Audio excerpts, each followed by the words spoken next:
And welcome back to another edition of the Short Pause Gaming Podcast. I'm Brent Felsing, and joining me tonight, Frankie Ayler and Ben Boyce. Gentlemen, how are we doing this evening? Good. All right. You got an all right and an okay. Wow, I'll just be super awesome then and super happy for you guys. No, I'm just joking. Hope you guys are having a good night.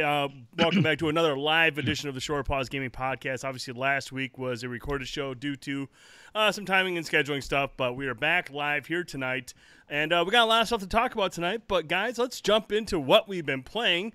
Ben, you and I know what we've been playing. We talked about it on Tower Talk, so if you want to get our thoughts on Destiny 2, head over there. We can talk. We talked a ton about Forsaken and what we played so far. But right now, we're going to turn the microphone over to Frankie because Frankie's been playing the big game of the weekend, dude. I have. So, NBA 2K19, right? It's no way. So, so Thursday was the longest day of the year for me by far. Hot as hell, just wanting to get home. That Spider-Man countdown's ticking down. I got my two coworkers, Jamie and Eric are sitting there all night going, only 6 more hours, 5 more hours. That's all we heard all night long. So literally slowest day ever. So get home, finally got home, sat down, ate dinner, got on with like 5 minutes to spare, I think. And I literally played Spider-Man until about 6 in the morning, 6 Friday morning. Oh. Yeah, I already knew that was gonna happen, so I was like, whatever, it's fine. So, but man, did that game? I am loving it so far. I don't have that comparison point to Spider-Man 2. Everyone has. I maybe rented it and played it for an hour or something at one point in time, but I don't remember how the mechanics worked or anything, so I don't have that comparison point that a lot of people want to make. But I can tell you that the swinging in this game just feels so damn good, especially when you finally get all the nuances to it down because you're holding R2 to swing around, and it's realistic. So you need to have something around you for the web to catch on a swing. So, but on top of that, there's you can hit both triggers and you'll kind of like latch onto something. If you hit X, it'll shoot you forward, kind of like in the Batman games. So there's that, and then you get like an air web boost as you're going, so that can kind of get you to another spot where you'll be able to shoot another web. Then when you hold L3, you'll kind of dive down. So when you dive down and swing, you gain a ton of momentum. So just figuring out the sweet spot for getting all that stuff to work together, swinging around the city is just so fun. So I had no problem running around. I did all the backpacks, all the collectibles for that, because you unlock a suit for that. And then as you level up, I think like as you get toward like higher levels, it's more spread out unlocking suits, but I think you get one for like each of the first 10 levels you go up. So it was also kind of cool because the pre-order suits are kind of mid 20 range, I think. So you will unlock those over time, but it's cool to have those right away. But as far as the story itself goes, I'm really enjoying it so far, even though so far there's more. As you're doing it, it's kind of unlocking the side stuff you're doing in the game. So like the warehouse, like Fisk warehouses, Harry has these like environment monitoring stations around the city for research points. It's basically just ways to get all these different currencies to unlock new abilities, new suits, upgrade your little spider gadgets and all kinds of stuff. So and as far as the combat goes, this is kind of the only thing I have a little bit of a gripe with. It's one of those games where the camera doesn't really follow you as you're fighting everyone. So if you're, earlier on in the game, especially when you don't have some of the other powers that come with some of the other suits, you're going to end up kind of fighting towards you a lot. And, there's people shooting at you, people throwing, flashbangs, and, you got shielded, guys with riot gear on and stuff. So there's all kinds of stuff to take into effect with that. So it's kind of annoying having to be fighting down here and then have a guy over here about to shoot you, and it's harder to see like the spidey sense thing go off to dodge. So but outside of that, like I said, as you gain powers later on, that kind of you can just burst into a one of the crimes in progress and just web everyone to a wall and be done. So but the humor of Spider-Man is definitely there. He makes his typical snarky comments as you're swinging around the city, fighting off some of these thugs. Some of the dialogue is repetitive. Like he'll make the same, comments after stopping.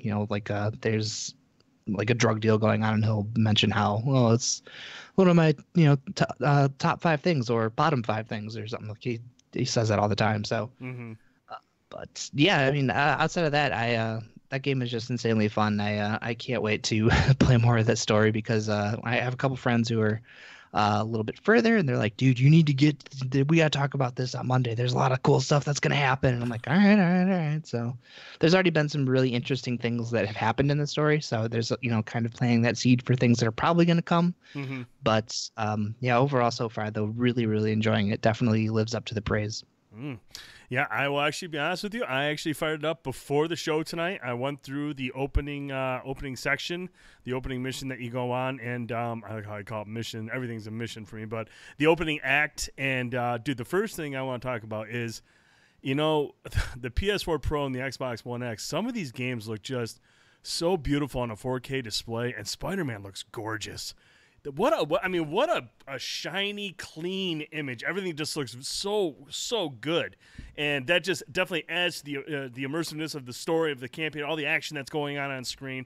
It's super good. But yeah, the combat, like you mentioned, takes a little bit getting used to. And I played a lot of Batman games, and but Spider-Man has a different type of fighting style than Batman, so you got to figure out when to use his abilities and such early on. Obviously, there's a lot more that you've talked about, and you can. Unlock more abilities that can be more beneficial in combat. But it was really, really good. Like, from what I played early on, it was really, really good. I enjoyed what I played, and I'm looking forward to diving into it this week with some free time. So should be really, really cool. Now, obviously, you and I have played it. Now, Boyce was adamant.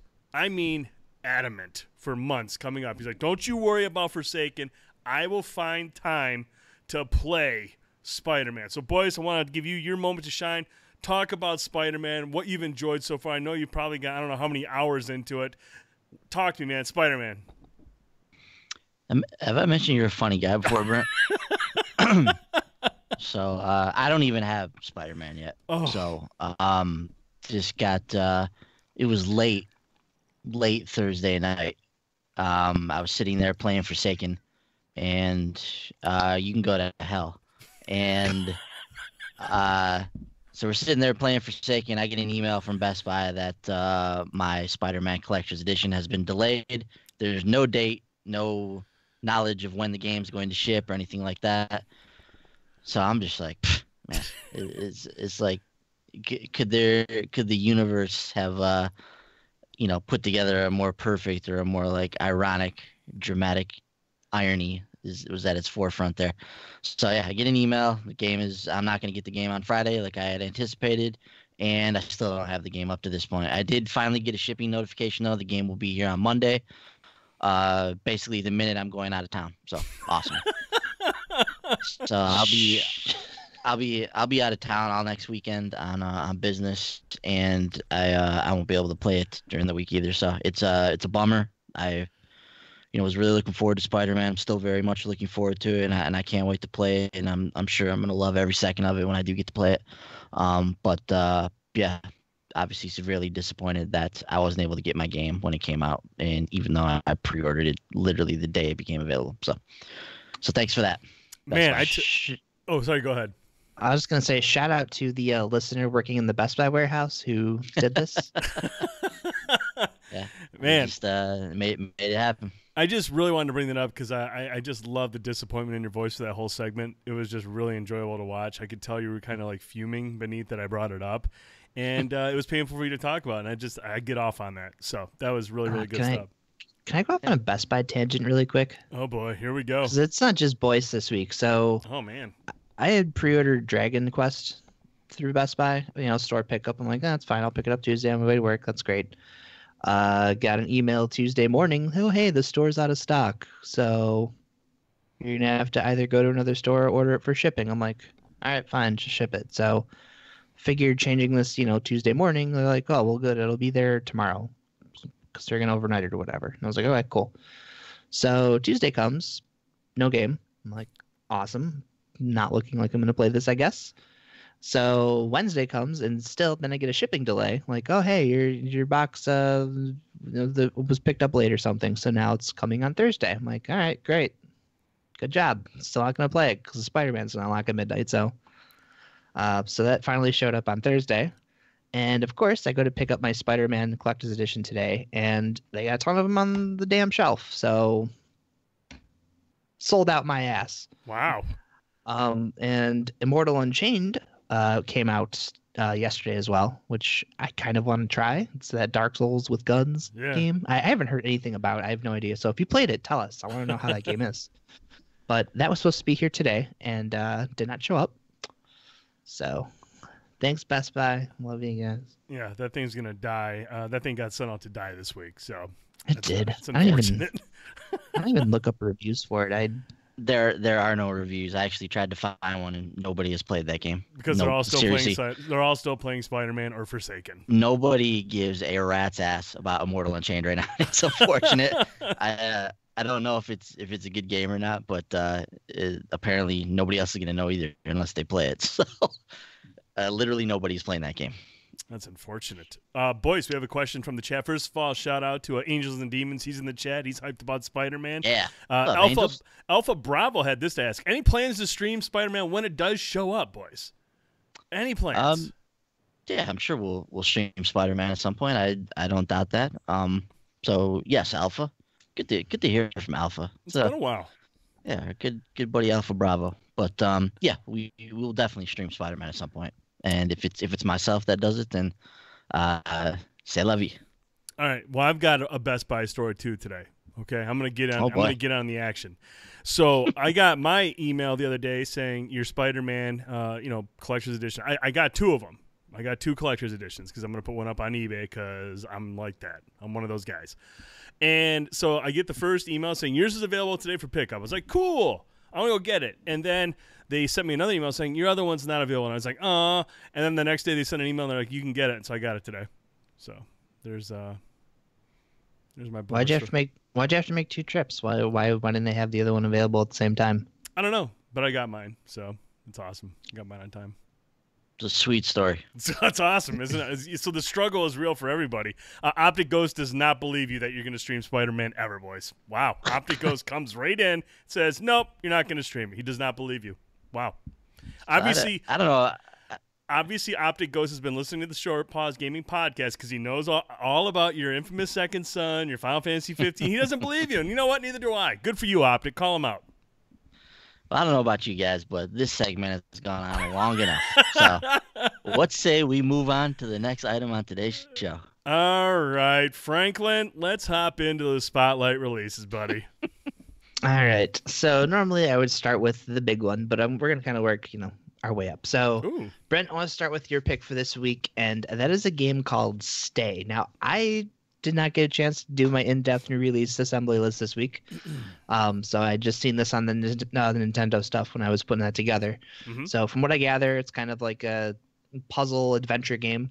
Mm-hmm. But this will be coming out on the Switch, I believe, on, let me double check here, on Thursday. And it'll be on the PlayStation Vita and PlayStation 4 on Wednesday, right? Mm-hmm. 12th. So, Brent, why did this one catch your eye? What about it is drawing you to it? The reason it caught my eye is because nothing else did. This just kind of stood out this week. I was originally looking at Boundless, and because when we first heard about Boundless, there was a lot of ambition behind it. It sounded like it was a great title. And then when I watched the Boundless trailer today, it's just simply way too Minecrafty for me. And so I was like, I'm not going to play that game because I'm just not a Minecraft person. But Stay. This has been on PC for a while, and it's basically like a psychological thriller, like you said, a real-time rescue effort. It's what it says here, but it's just, it's like an adventure story, but there's a lot of puzzle elements to it. You can play it on PlayStation 4 or on Vita. I don't know if it's cross-buy or cross-play. I couldn't find that out before the show went live here, but this is the type of game I like to get into. I love psychological games, these kind of like thrillers, or not really a horror game, but like a thriller game. But really excited to check this one out. I think it looks really, really good. And yeah, it'll be out on Wednesday. I believe it's also planned to come to Xbox One at some point, but the developers haven't said when. Cool. Gotcha. Yeah, I didn't see it on the Xbox list, so I assume another week or two probably, unless it snuck out on a Friday or something. Right. Also possible. Mm-hmm. Cool. So you can look for that one on PS4, Vita, and Switch this week. Up next, Ben, dude, your pick is awesome this week. So this is another one that I had seen when I was putting together the list. It is coming out on the Switch on Thursday. coming on Xbox on Friday, coming on PlayStation on Tuesday. This game is called Nefarious. So it's a 2D action platformer where you play as the villain, out kidnapping princesses, stopping heroes. You get to be the boss in a boss fight. So Ben, talk to me, man. Tell me about Nefarious. Yeah, Nefarious looks wicked cool. Before I get to Nefarious though, I do want to touch on Stay for 1 second. I think Stay actually looks really really cool, and that was actually the game I was waffling between Stay and Nefarious to spotlight on the show tonight. So I'm glad, Brent, that you pointed out Stay. But I just the whole atmosphere, the vibe of the game, where you just kind of wake up just alone in this room and you're communicating with somebody over this computer. You're just like isolated, trying to figure out what's going on. I think the game looks really really cool. So definitely looking forward to checking that one out at some point. But as far as Nefarious goes, I love 2D action platformers. Some of my favorite games to play. Obviously, growing up during the NES, SNES years, I cut my teeth on these games. So whenever these things come along, especially nowadays, these kind of games are back out in the spotlight with the advent of the independent game. And this game just looks awesome. Love the art style of it. Love the fact that it kind of takes the conventions of the genre, kind of flips them on their head, and allows you to play as the villain, even in so much as you actually play the villain in like the boss fights and the levels as well. So they have some callbacks to some like classic boss fights from over the years, from like Final Fantasy and from Sonic and things like that. So I love that kind of stuff in this game. It's paying homage to its roots. I love the fact that you can be like Robotnik in that machine that's like swinging the chain, the ball and chain at the enemy, at the hero. So yeah, I can't wait to play this game. Looks beautiful. Looks like it runs great. Looks like it's going to be a whole lot of fun. So I definitely want to get my hands on this at some point. Nefarious looks great. I think it's already available on the PC, but I have not played it over there. I haven't heard much about it. It's the first time I'm hearing about it this week now that it's coming over to console. But I think this game looks really, really neat. Yeah, if I get time Tuesday night, because work's kind of been a crapshoot lately, but since I know you're heading out of town, I'm gonna try and take over the Indie Spotlight and stream this one for you, because this game looks freaking awesome. That would be awesome. I will definitely try and tune in if that happens. The game looks great. Brent, did you check this one out? I did. I was just watching the trailer, and it does look awesome. And the fact that you can play as a villain, they're gonna have all sorts of tongue-in-cheek humor that focuses on that. So it should be a good time for sure. Yeah, I can't wait to play it. I'm really glad you put that one on here. So lastly, the big one this week, the main AAA release, is of course Shadow of the Tomb Raider, which will be available on Wednesday if you get the Croft edition, which is strange. I don't know why they wouldn't do Tuesday, but whatever. But standard release date is on Friday. So this, we've talked a lot about this game in the past. Obviously, we had Travis from Polykill on a couple weeks ago. We brought this up as one of his anticipated titles for the fall. So, we've had several conversations about, the content of this game, the direction they're taking Lara, all kinds of stuff. So I'm excited for it. I still have to finish, the other games someday. It's not going to be this month. I'm picking it up, but I'm not going to play it anytime soon because, Spider-Man, Destiny, life. So one of these days. But Brent, I want to come over to you. I know you've at least finished Rise of the Tomb Raider. You played the other one, right? Yeah, I played them all. Yep.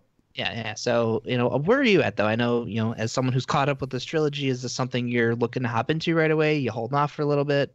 The plan was to hold off for a little bit, but yeah, dude, I really enjoyed the reboot. I liked Rise of the Tomb Raider a lot. I thought it was a great game, and this, I do want to see the end of this trilogy. I want to see what happens with Lara and how she evolves as a character, and there's a lot that I want to see in this game. Obviously the set pieces will be the high action set pieces, but it's going to be the evolving nature of the character, how Lara evolves from start to finish. I mean, this trailer is very, very dark that we're showing right here, and I'm just curious to see how her character is going to develop throughout the rest of this game here. So yeah, I will definitely try to get this in and play a little bit this week. But I would like to beat it too. So hopefully we can make that happen. That would be nice. I know you're a big fan of stealth games and kind of getting in there and taking people out without being seen. So it looks like this one's going to be right up your alley. So Absolutely. I'm really looking forward to hear what you have to say about it. What about you, Ben? Where are you at with the Tomb Raider reboots and this latest entry?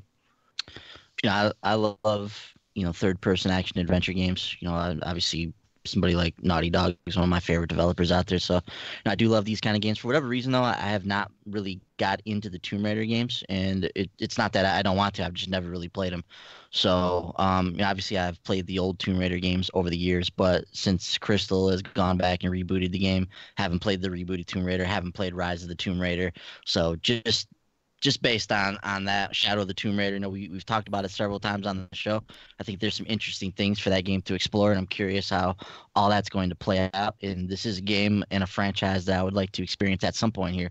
But having never gone through the first 2 games, there's no way I'm going to play Shadow of the Tomb Raider. So, as cool as it looks and as promising as it looks, it's not something I will be playing anytime soon. Mm-hmm. That's fair. I got a question for you guys from the chat. Optic Ghost says, if I love the Uncharted games, should I look into Tomb Raider? Yes. Mm-hmm. Absolutely. From start to finish, all 3 of them. Play them in order because Lara does evolve as a character throughout the first 2, and I'm sure she will in the 3rd one. So, yes, absolutely. If you like Uncharted, you'll absolutely enjoy Tomb Raider. Definitely check it out. Mm-hmm. Mm-hmm. I'm excited because Jen's gotten really into PC gaming lately because she's been playing Vampire. So Tomb Raider's on her list of stuff she wants to do. So I have that on PC. I got Rise from the Humble Bundle last month. Oh, nice. So, yeah, so I'm hoping that she, once she's done with Vampire, she gets into Tomb Raider soon because I'm just going to kind of play it with her. So how much was that Humble Bundle? Trilogy. I signed up for the year subscription, so it was like $120 some bucks, I think, for the year. So I was like, all right. What, do you get like a free game every month or something? You had 9 games a month. Damn. Yeah. Tomb Raider was in one of the bundles. Yeah. Last month they had you could either get Sniper Elite 4, Tales of Berseria, and there's another game I don't remember, or Rise of the Tomb Raider. I was like, well, Jen wants to play the Tomb Raider games, so So she's been on Steam and PC more than I have, so I was like, I'll just get more stuff ready to play. But yeah, cool, because actually yesterday was in the rest of the games unlocked, so like Little Nightmares, Darksiders 2, Battle Chef Brigade was in there. Oh, was Battle Chef Brigade? Nice. Yeah, so there's a couple good ones in there. So I'm just sad I missed last month because last month had a couple of games that I really wanted to get. I think Sudden Strike 4 was the main one because the PC version is probably the version that's play. Mm-hmm. But I missed out on it. But oh well, it'll go on sale again soon, I'm sure. So yeah, I remember when Rise of the Tomb Raider was one of like the first PC games that we were able to review prior to launch, and I remember firing that up on PC, and that game was just, with all the action set pieces still running at a smooth 60 frames, that blew my mind. That was like one of the first times where I was like, whoa, okay, PC gamers do got it made. So it was nice to see it in action because that looked really, really good on PC. That's how watching Jen play Vampire has been, because playing it on console, it's locked to 30 frames, and PC, it's running at 60. The load times are so minimal every time she dies or anything happens.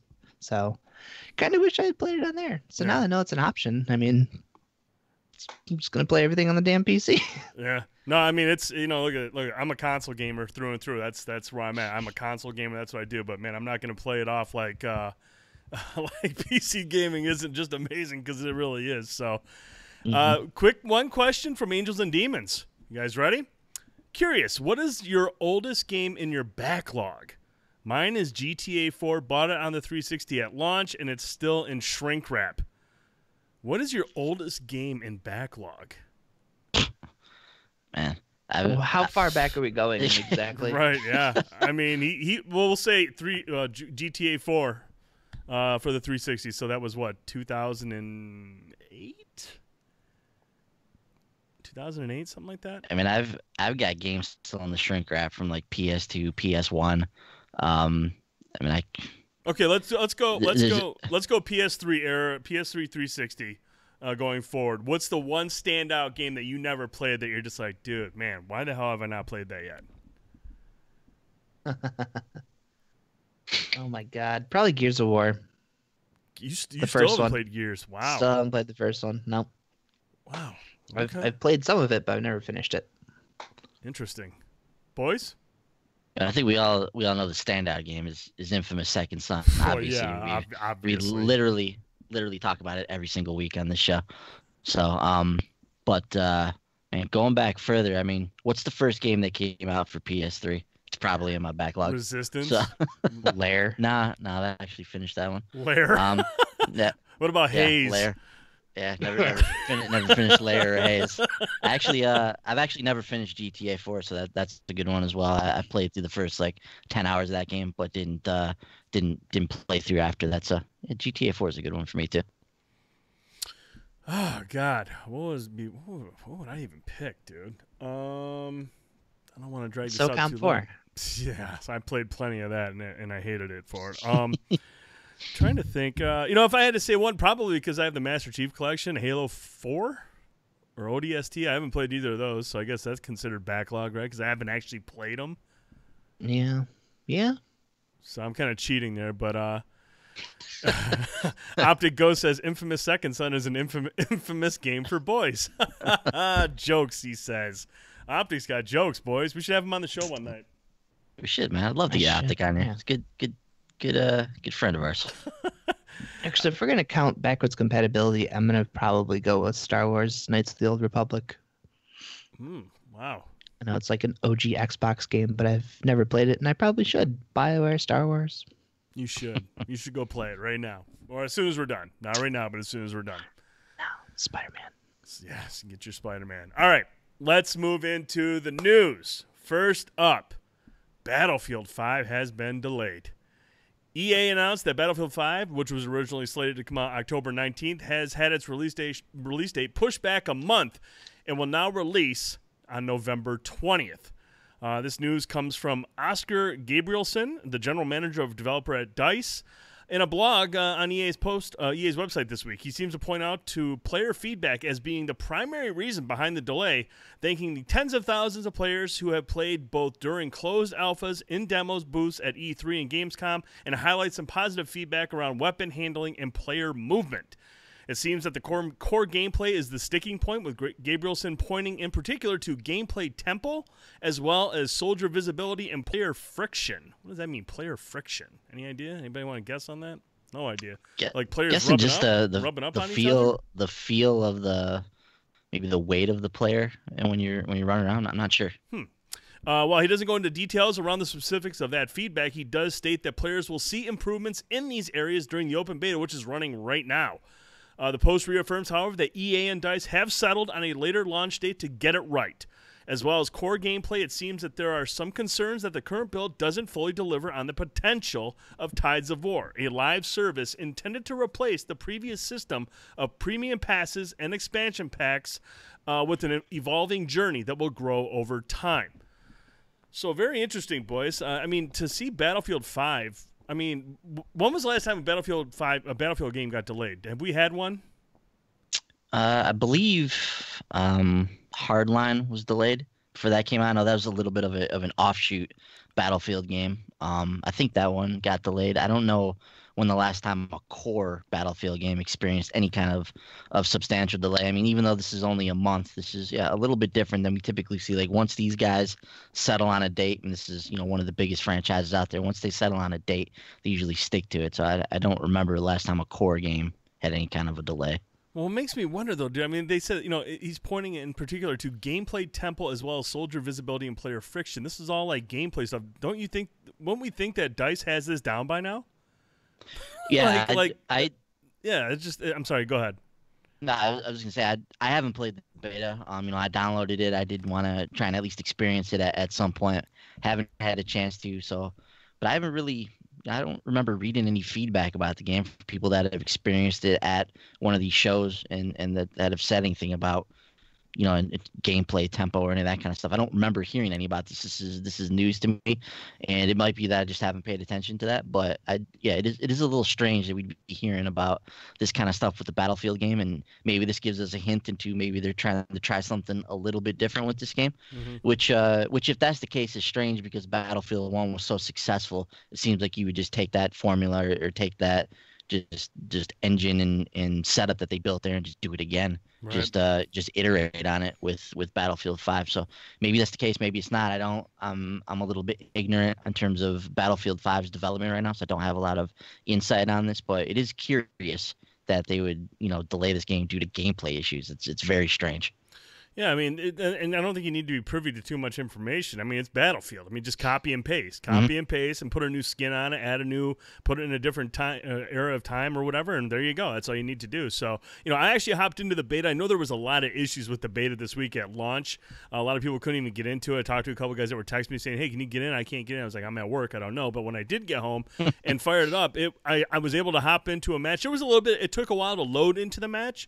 But we played it, and it actually worked pretty good. I didn't have any qualms with it. I mean, the only thing that was kind of weird about it is they kind of added that film grain that they added on Mass Effect Andromeda. You know how you could add that film grain to it? I was like, I don't remember ever seeing that in a Battlefield. I don't remember that being in Battlefield 1. Maybe it was automatically turned off. But that's the only thing that kind of looked a little off about it. I like a cleaner image when I play Battlefield. I don't like the film game, and I didn't even check to see if I could turn it off because I was in match. But in terms of like gameplay, I mean, it felt like Battlefield. I mean, you're not sprinting super fast. You got some weight to your character, and the shooting felt good. The map was beautiful. It was a beautiful looking map. The weather effects are fantastic. I mean, they do a really good job with it. It was like snowy weather, and it looked really, really good. So the game was running fine. I didn't have any issues there. But, no, it's just very strange to see this thing getting delayed a month for what is typically just their bread and butter, and that's gameplay.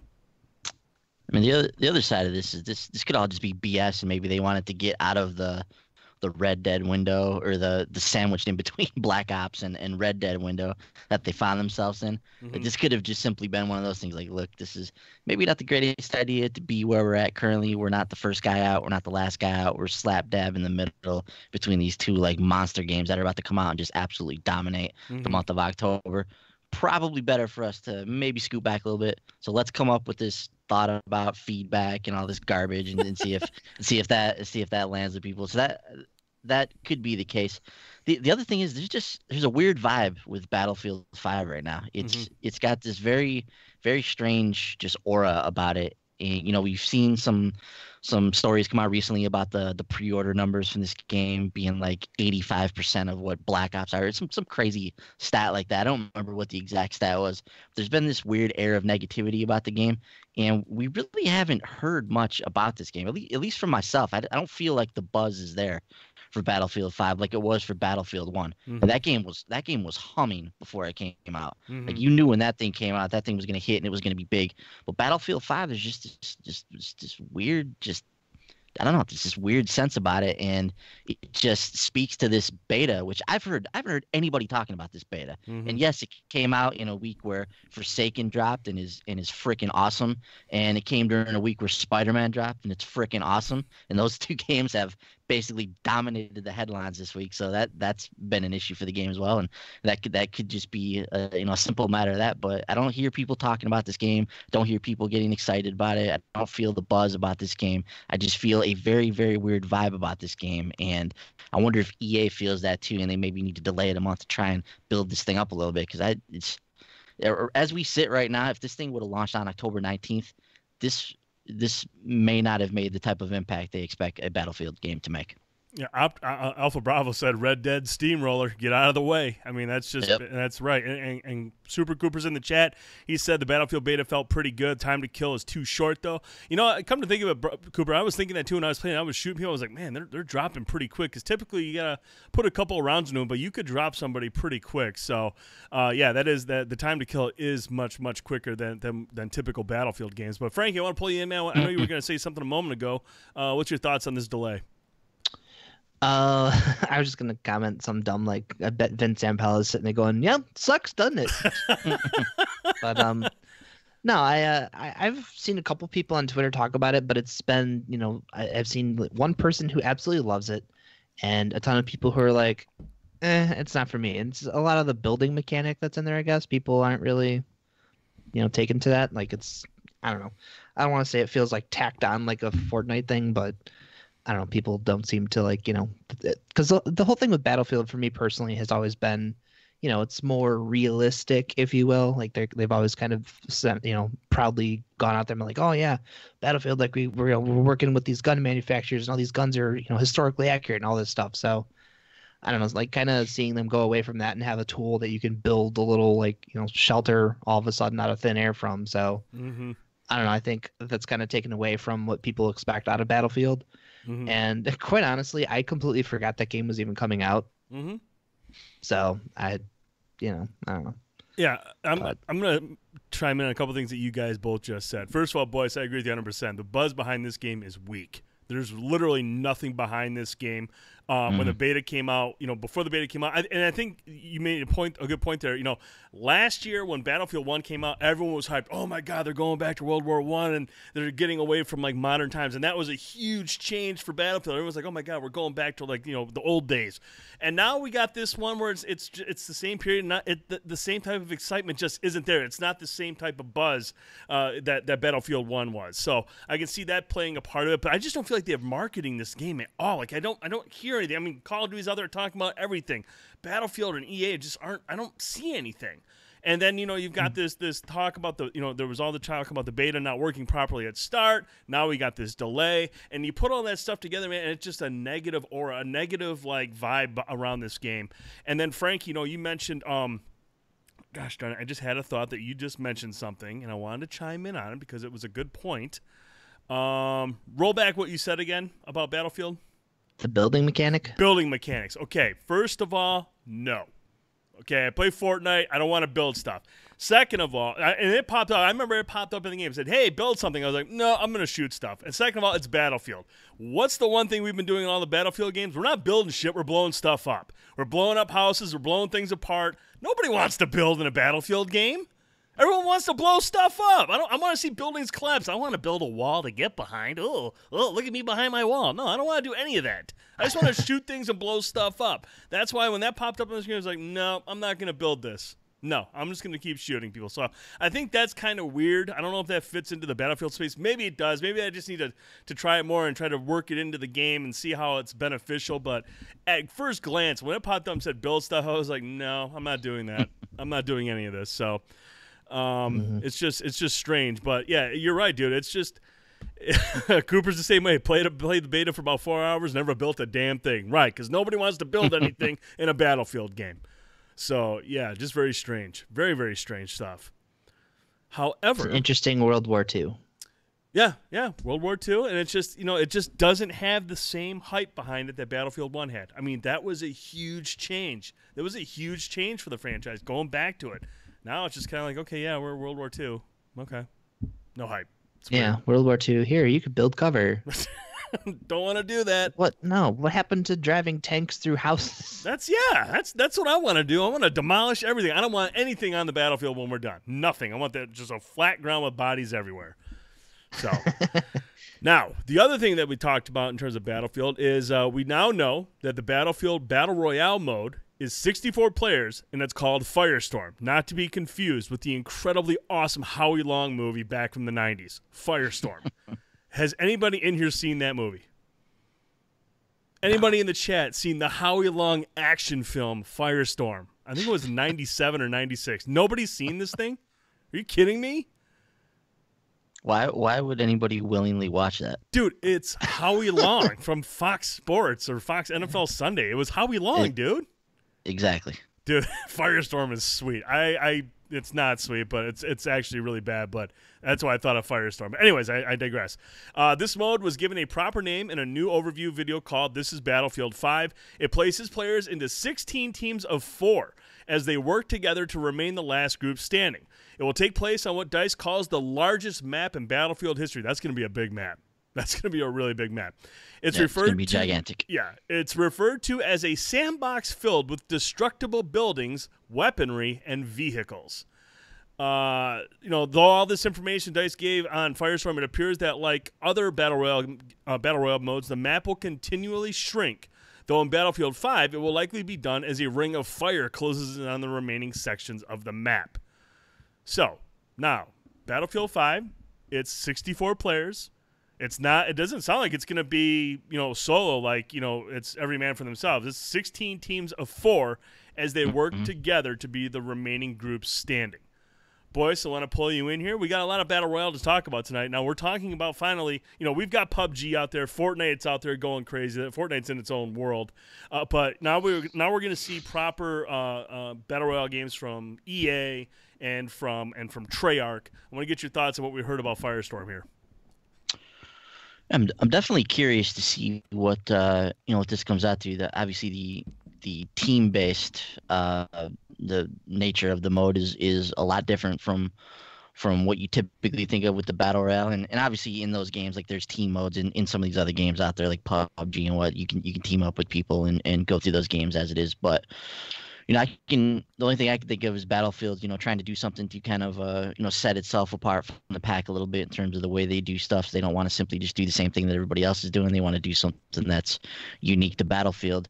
The other thing that sticks out to me is the fact that this is 64 players, which is typical for a Battlefield map. Like Battlefield maps are designed to have 64 players. Mm-hmm. So one of the things that, and we'll talk about with Call of Duty probably, but when they were talking about Blackout, they were like, we cannot guarantee that this game is going to run at 60 frames a second. Mm-hmm. So with Battlefield 5, with them sticking to the 64 player count that they're familiar with, I think it all but guarantees that this is going to be a battle royale mode that operates at a high level in terms of its fidelity, in terms of its performance. Like we can expect this mode to look awesome, to run at 60 frames, and to be the kind of Battlefield experience that we expect.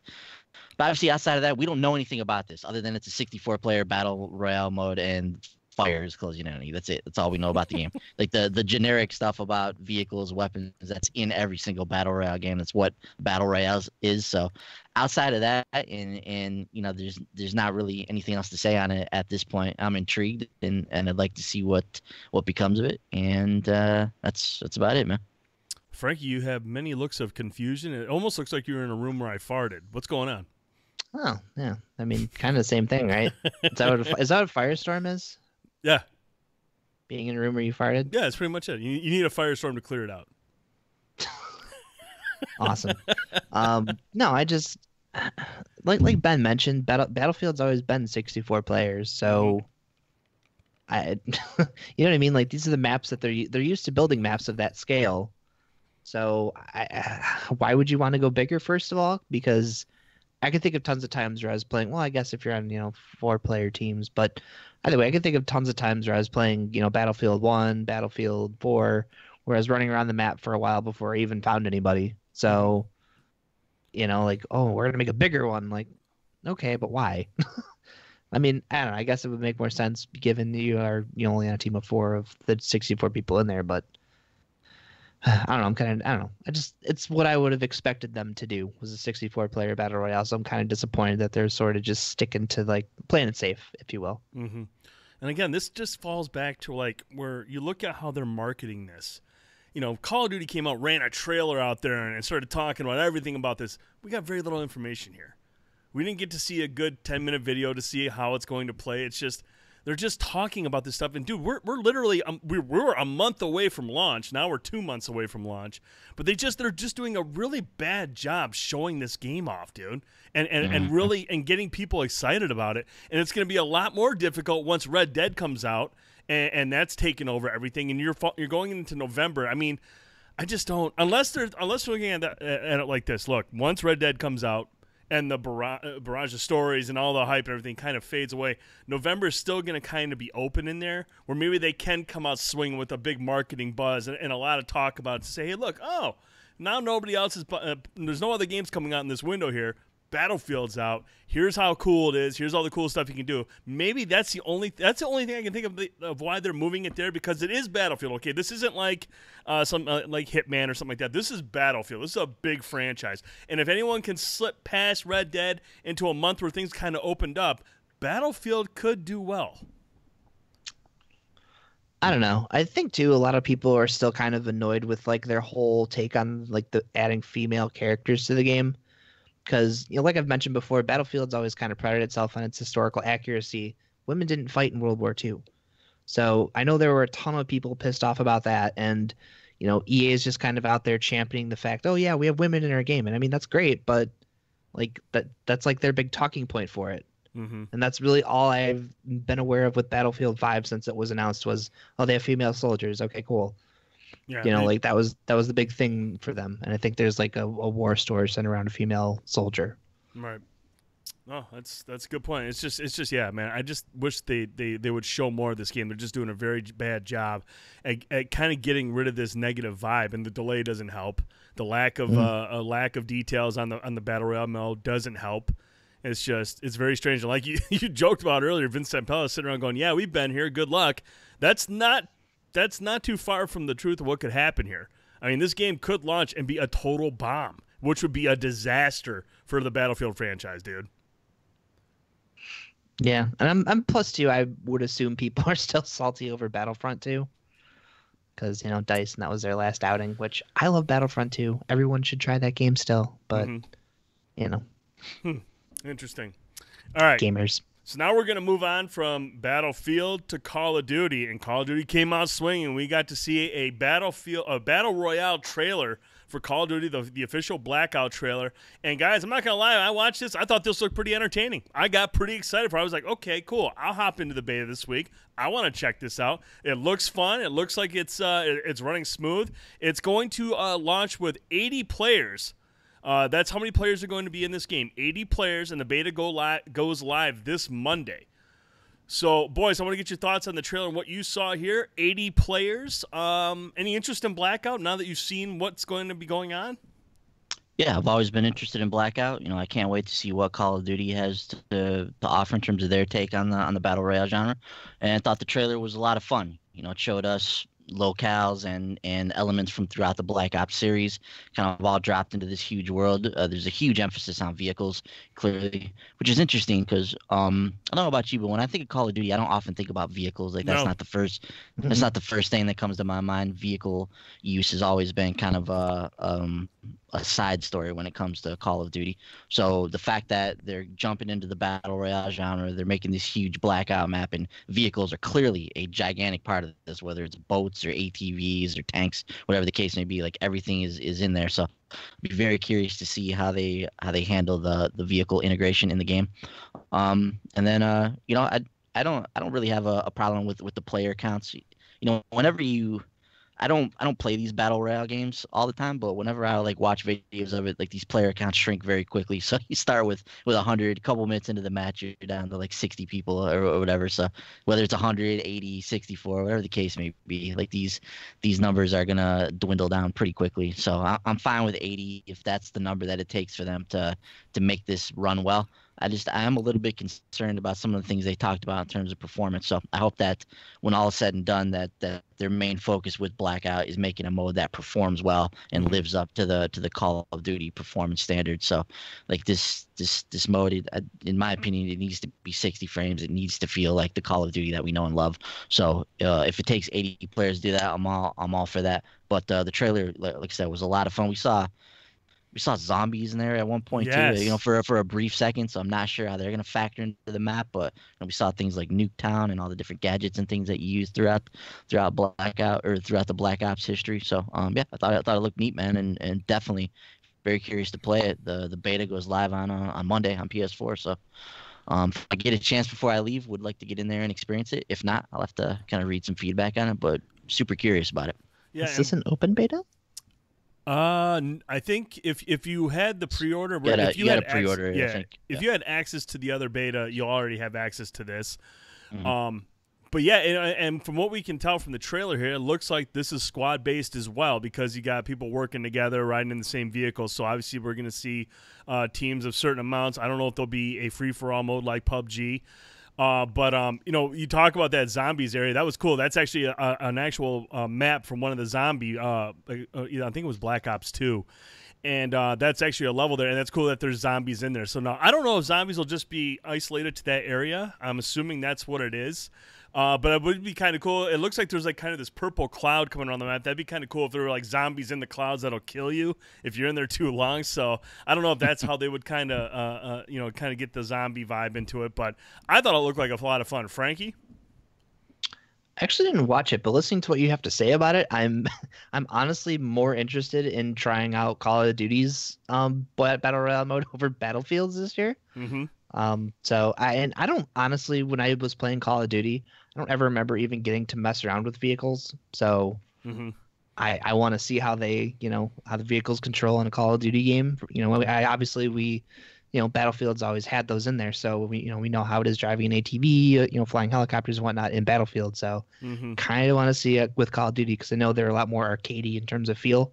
So I feel like that would be more at home for me personally because don't get me wrong, it's great crashing an ATV through a house, door into somebody, but doing it in Call of Duty is probably going to be ridiculously dumb. So I gotta try that. I'm looking on Amazon now because I want to try this. But I don't know if I pre-order if I can still get into the beta or not. Yeah, there was just a lot to like about the trailer. And you guys talk about the vehicles, and typically, in Call of Duty campaigns, there's vehicles, but they're used in like a linear environment. It's just from point A to point B. How are these things going to control? I mean, we saw helicopters, we saw boats, we saw vehicles. I'd be curious to see how well Treyarch has their hands on how well they are implementing like vehicle controls into an open world setting. So. Should be really, really cool to see that. But this looked like a lot of fun. Like I'm really excited to check this out. And we actually got a look at the map of Blackout, and you can see all the different areas here. But all these areas, locations are pulled from like previous Black Ops games, like fan favorite areas. We've got Turbine, Factory, Cargo Docks, Fracking Tower, Nuketown Island, Array, Fire Range, Rivertown, Asylum, Hydro Dam, Train Station, Construction Site, and Estates. But it should be a decent-sized map with 80 people. I mean, yeah, the map looks small here, but I don't know how it could be. It could be massive. We have no idea. But like in this photo, everything looks like it's close, but these areas could be very, very big. And and if it's going by the Call of Duty formula, I would be very surprised if it was a super huge map. Obviously, it's the biggest map Call of Duty's ever made, but to fit that frantic Twitch shooting gameplay, I don't know. I wouldn't be surprised if they focused if it is a smaller area for 80 people because that's what Call of Duty is. It's frantic, it's fast-paced, it's action-packed. PUBG is a slow, methodical, battle royale game. Call of Duty is a Twitch shooter. It is fast-paced and action-packed, so I wouldn't be surprised if it is a smaller map, so it keeps everyone closer so the action's always hot. And then lastly, we found out that Blackout mode will have consumables that grant timed perks. Blackout modes will have the consumables on the map that will enable for a limited time Black Ops signature perk powers. Treyarch studio design, David Vonderhaar explained that in Blackout, the perks are consumables. You collect them, you use them, they have a timer. These perks take up inventory slots, so deciding between them and other options will be a tough one. And we've got some examples of what some of these perks are. You've got Paranoia. It sends out an audible alert when an enemy sets their crosshairs on you. Outlander, you take less damage from the circle and are given a speed boost when taking said damage. So if you're outside of the circle of death or whatever it's going to be, you'll receive less damage, but you'll also be faster, so you'll be able to escape it. You've got Consumer. The time to heal yourself, revive teammates, and use items is reduced by 20%. Skulker, you move more quickly when prone or crouching. I really like that one. Stimulant, your health goes up 100 points. Iron Lungs, you can hold your breath longer when sniping or swimming underwater. Looter, lets you see ammo, health, weapons, and other items through walls. And Dead Silence, reduces sound of users' footsteps. That's like the one perk I would make sure I would have on every character in Call of Duty. Every time I play Call of Duty, I would want that Dead Silence perk. I don't want you to know I'm coming. I can't shoot, so my best chance is just to kind of get the drop on you, and hopefully I don't shoot the wall next to you. I can actually hit you. So Dead Silence is a perk that I really, really like. Boys, I want to come to you first. What's your thoughts on Blackout, including these perks? Kind of like I said, everything is based around what you've come to know and expect from Call of Duty multiplayer. The fact that they're going to have consumables in here, they're going to give you time perks. Yeah, I like it. It sounds cool. Obviously, we'll have to see exactly how it is in action or in practice when you're actually using it in the game mode there. But like you said, something like Dead Silence sounds awesome. Skulker, like those ones sound really, really cool. So would definitely be interested to see how they work and check those out at some point. But yeah, like you said, it fits in with the Call of Duty mold. It's like the perks. That's part of what you expect with the Call of Duty experience. Yeah, so I remain super curious about Blackout, man. And, we've got the big boys entering into the ring now with Battlefield and Call of Duty, and obviously Fortnite, PUBG, like these guys have been iterating on these games for a while now. So it's going to be very interesting to see if the big dogs can come in as the new kids on the block and kind of make a dent in this, or if they're simply gonna fall victim to the fact that Fortnite just has this thing down to a T, and they really, just have a stranglehold on the genre right now. But yeah, man, can't wait to try it out and see what it's all about. Frankie, any thoughts on those perks? Yeah, I mean, I like the fact that they're probably going to be randomly spread out throughout the map. So really, it's anyone's game finding them and using them. So I think that's great. Especially as the map is bigger, you're probably going to want, things to take out people a lot quicker. So I'm hoping, as, the ring gets smaller and you get down to like the top, 10 people left, that maybe those power-ups are very scarce, or maybe there's one like very close to where the ring's going to be closing in. So, but no, I love the fact that they're going to throw those in there. It's a lot better. It's a lot better than building shit, It's always better than building. I agree with you 100%. And so, yeah, maybe Monday or Tuesday, Frankie, we'll hop on and stream some Blackout, man. We'll go through it if you end up pre-ordering it, because I did. So we'll see if I get a code tomorrow. I hope you do, because I would love to go through and play that with you. It should be a good time. So, what's up, Ace? How's it going, buddy? He says, ew, it's these guys. Yeah, but you're here, so we love you. All right, moving on. We're going to talk some Anthem. Now, I don't have a lot of experience with a lot of BioWare games. I played Mass Effect 2, so I understand the importance of the dialogue system in there. But apparently, Anthem will have more limited dialogue choices than BioWare's other titles. At PAX West 2018, BioWare opened up about what players can expect from Anthem. As story details finally received the spotlight, so did other aspects. For instance, a little more about the game's conversation system has surfaced. BioWare is ditching its famous dialogue wheel. Seems more than a tad off course, though, but the two-option system indicates an effort to simplify things. And this is what Anthem executive producer Mike Dara had to say. We are talking to a different audience, an audience that isn't used to these kinds of decisions in conversation. We wanted it to be simpler, but we also didn't want to present you with any false choices where it's like, here, these three choices that lead to the same place.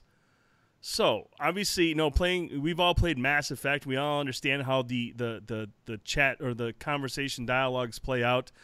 Boys, I want to get your thoughts on this, man. Is this something that's right to do? Because, I mean, and I understand what they're saying. They're looking at different audiences. Are they referring to like the Destiny crowd and people like that aren't really looking for so much dialogue as they are gameplay? Or do you think this is a mistake on their behalf? I don't know. I'm in the same boat as you. I haven't played really a ton of BioWare's games, so don't have, really any kind of preconceived like connection to their dialogue wheel or anything like that. But I will say that Forbes put out a very interesting article this week that kind of touched on this, and also some of the things that I've been thinking about this game as well. But this is just another one of these bullet points in the Anthem kind of pre-hype machine that's got you wondering a little bit about how the story is going to play out. Mm-hmm. So like Forbes pointed out, we've heard about that the story only takes place in the fort itself there. So there's a little bit of concern about just how just how epic or is this narrative going to be? Is this going to be the typical like BioWare narrative that we've come to expect if all of our story progress like takes place in the fort? And then this thing about the dialogue wheel is interesting in terms of making these choices. And as Ford points out, they're like, well, basically BioWare is saying, yeah, we gave you all these choices before, but they always led to the same place. So what's the point? So it's interesting there, and obviously they've taken out things like the romance options and maybe some of the more in-depth relationships that you could have with some of these characters. This all remains to be seen how this all plays out, but I just think the description of why they were doing this or the explanation just sounds stupid. Like what are you talking about? Like we're dealing with a new audience that can't handle a dialogue wheel. Like that just sounds ridiculous. So I don't get the description or the explanation of it. It's not that deep for us to like be able to go in and pick a dialogue option out from characters. It's not like we've never seen a dialogue wheel before as Destiny players or as Division players. That we can't handle a dialogue choice. So that's a very strange explanation, and it's another one of those things with Anthem, man, where it's just like it's got you wondering about how this game's going to play out and if this game is going to live up to the stories that BioWare has told in the past. But yeah, I remain interested to see how this all plays out, but I wouldn't I'd be lying if I said I wasn't a little bit concerned with how this is going to play out, and if this is truly going to be the next step up narratively from what we've seen from these kinds of games in the past. You know, and you mentioned that, and if I remember correctly, they discussed that the only time you're going to be dealing with any story or characters is in that hub that you return to after every mission. So it's Fort Tarsus. Yeah. So I mean, obviously, you know, it's going to be difficult for them to like really, at least from my understanding, you know, when you think about it, if everything is taking place in one spot, I mean, how much can you really discuss, you know, with an NPC? I mean, everything takes place there, and then you go out on a mission and you're doing whatever you're doing out in the field, battling and killing stuff. But everything is kind of like just restrained to that hub, and I just feel like that's going to make it difficult for them to really expand on like story and character interactions because it's all in one spot. It just seems weird, man. Like I can't picture how this is all going to play out. I mean, you've got this big, elaborate, epic sci-fi universe that you're creating with Anthem, and all of the story that we're going to get is in the fort where the people live. Mm-hmm. And once again, maybe this plays out a little bit differently than we're thinking of, and we just can't process it. But yeah, it just feels like at some point you're going to want to be out in the world, and you're going to be experiencing these machines that are left behind by the creators, and dealing with the anthem of creation and all that kind of stuff. There seems like so much there, and maybe, you know, we're just going to experience it with lore instead of actually through the narrative itself. But yeah, I can't picture how it's all going to work right now. Frankie, what's your take, man? You know, I was thinking about Anthem a lot this week. I don't know why, but it's been like that game, like, because I was going through my pre-orders for next year, and I'm like, I have Anthem pre-ordered, and I'm sitting here thinking about this, and, you know, kind of, you know, as the story came out, you know, typically with BioWare games like Mass Effect, right? So your decisions kind of impact like the characters around you and kind of the course that your story is going to head in.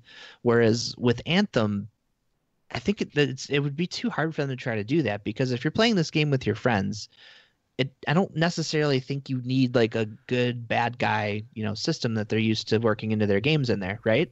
Mm-hmm. Because if you're playing with your friends, you know, if you're trying to be a good guy and you know, I'm playing as, you know, a bad guy, our story paths aren't going to match. So it's not going to make a lot of sense for us to be going out, doing the same mission with the same results, and then, you know what I mean? So I think for them to make a game like this, they had to rethink how they wanted to do the storytelling.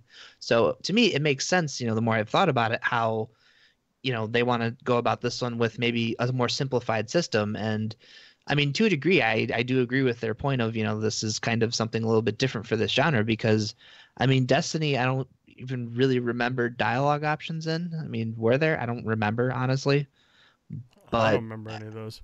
I don't remember them. I didn't play enough of the Division to even know if they carry into that or not. So like these bigger, you know, co-op driven, you know, MMO-ish games, if you will, don't really rely on telling like an incredible story or anything. You know, the stories that you guys and myself all share with Destiny is the stuff that we've all accomplished together, you know, and there's lore and there's stitch it together, sure, but like ultimately those games are about the experience you're having with your friends. Right. So I'm all for BioWare's like kind of going in here with this Iron Man, you know, suit aesthetic. And, you know, and granted, I still want to see more of the world. That's the thing I want. I want massive, badass boss fights with us wearing, you know, Iron Man suits. That's all I want out of this game, is I want that experience to feel freaking awesome. Yes, I do have expectations for a story, but at the same time, like wrapping my mind around like that genre, what I'm expecting gameplay wise, I'm trying to come to terms with the fact that the story isn't going to be like, you know, Mass Effect 1 great. It's not. It absolutely no way it will. So, I mean, I kind of feel for him because that pressure has to be there. It's BioWare, you know, they're renowned for their single player games, their amazing stories, except for Mass Effect Andromeda, that game sucks. But, you know, I think, you know, like, you know, they're talking about like, this is kind of, you know, a new territory for them. So I think with them kind of readjusting their you know, what they're trying to accomplish, like we have to readjust like what we expect out of BioWare, considering what this game is supposed to be. Mm-hmm.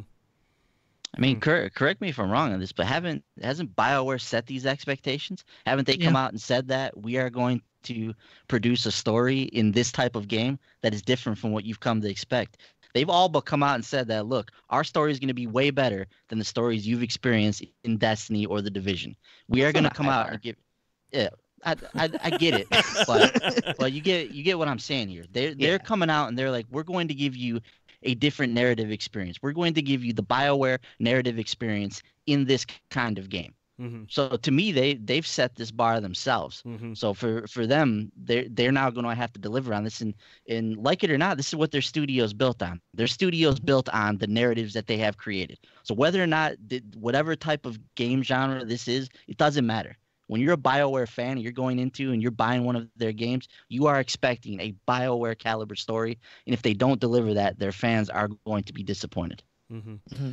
And you make a good point there. I mean, yeah, definitely it's not a high bar with Destiny, but when you have a developer, it depends on the developer that's saying this. I mean, like look, you and I played Sniper Elite 4, boys, and we played it cooperatively. And if Rebellion comes out and says, "Hey, this is giving me more story than you can ever expect," I'd be like, okay, we'll see about that. It's Rebellion. I mean, I don't expect any depth from a Sniper Elite game, but this is BioWare, and when BioWare comes out and says you're going to get more story than you've ever gotten before. Sorry, you just set a precedence. You have set expectations because you are BioWare. We know what you can do in terms of stories. We know what you're capable of. And when you sit there and say it's going to be a lot more than what you expect, you better deliver now because you're BioWare.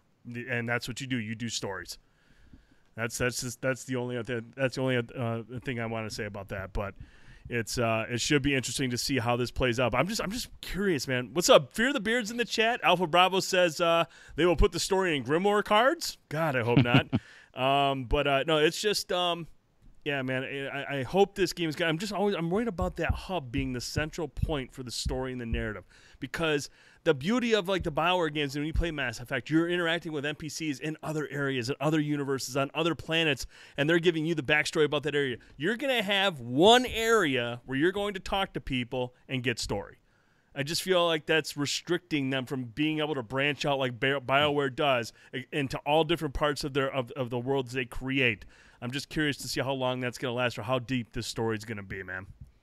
Yeah, no, it's understandable. But the other thing too is like, in Mass Effect, your companions are all AI. Like all those stories are kind of driven through, NPC characters. Like it's not myself, Boyce, you. Mm-hmm. Like I said, like it's all us actually playing all these different characters. So I think like that's probably where, if anything, they're hitting a wall there. It's like, you know what I mean? Like other people's characters aren't necessarily going to be in your game as, NPCs, with story beats attached to them. Mm-hmm.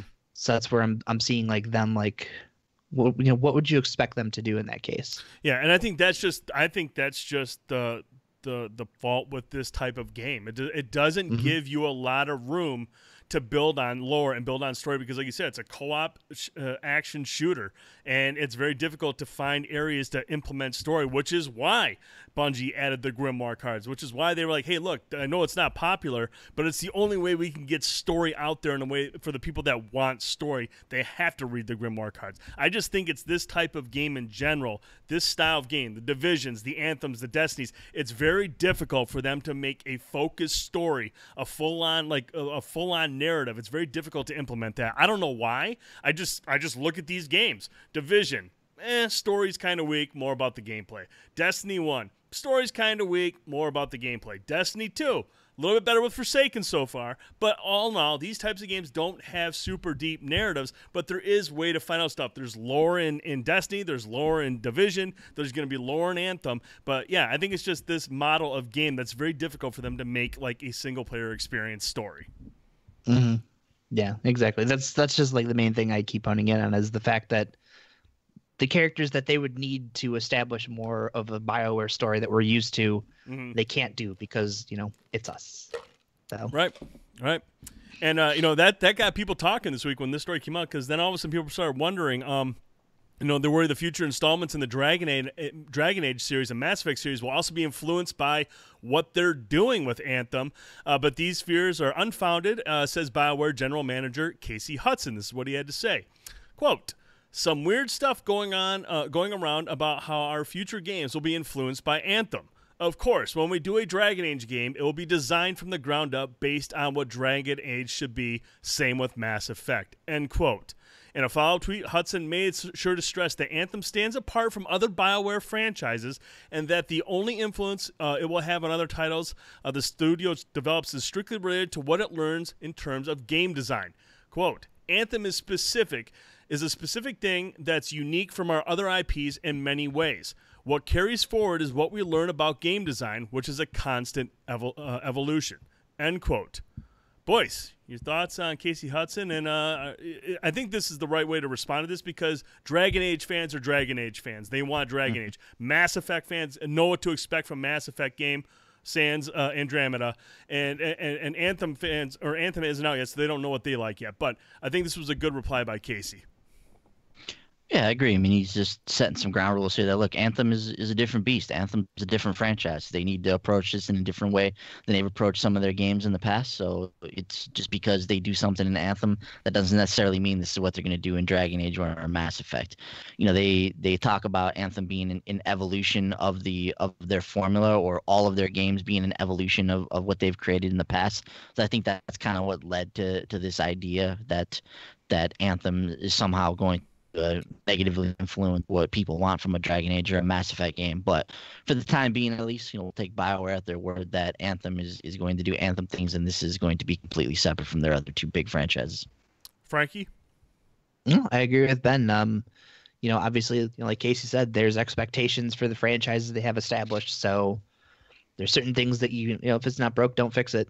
So that's obviously, his approach to those. But it's kind of the same thing, though, is, it's an evolution of how they approach game design. So if there's some kind of system in place in Anthem that works out extremely well for them, that they're like, dude, this makes total sense to bring this over to Dragon Age. Like, there's a way to do that and it still be Dragon Age, Yeah, and that's where he talks about game design. That's something that will always evolve. And if something works in an Anthem, whether it be subtle or obvious, and it fits into what Dragon Age and Mass Effect is, yeah, I would totally expect them to implement it. But yeah, I don't expect them to make Dragon Age and Mass Effect the same as Anthem going forward. There's no way. Yeah. There's no way. And if they did that, the fans would burn the house down. So no, I'm not too concerned about that at all.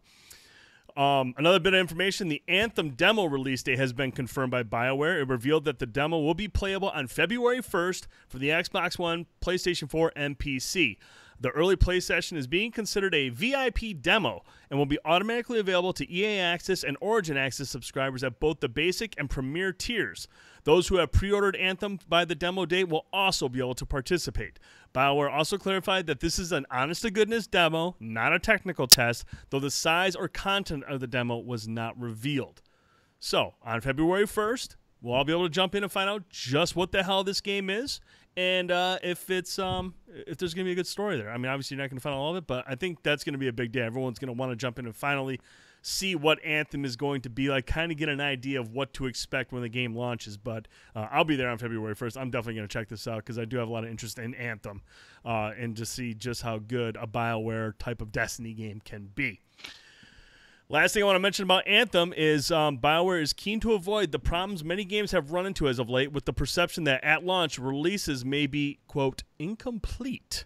Executive producer Mark Adara said he feels consumers will be getting a good, valuable game when Anthem launches. And while more content will naturally be added post-launch, Dara promised there will be plenty to keep players going for the long haul right out of the gate. Here's what he had to say, quote, "You would be able to play for months and months, even if we weren't layering a live service on top of it.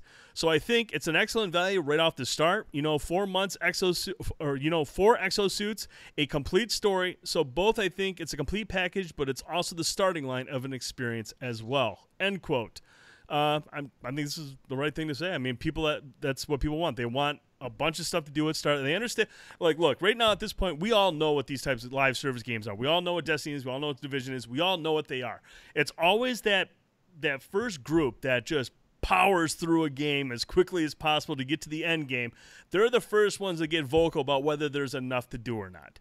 And ultimately, man, it doesn't matter. Someone's going to hit that point quicker than someone else and be like, there's not enough to do here. There's always going to be that opinion. There's always going to be at least 10% of the players be like, nope, not enough to do here. I powered through it. I didn't sleep at all, and I don't work and all this jazz. And for them, cool. I wish I was them. I really do.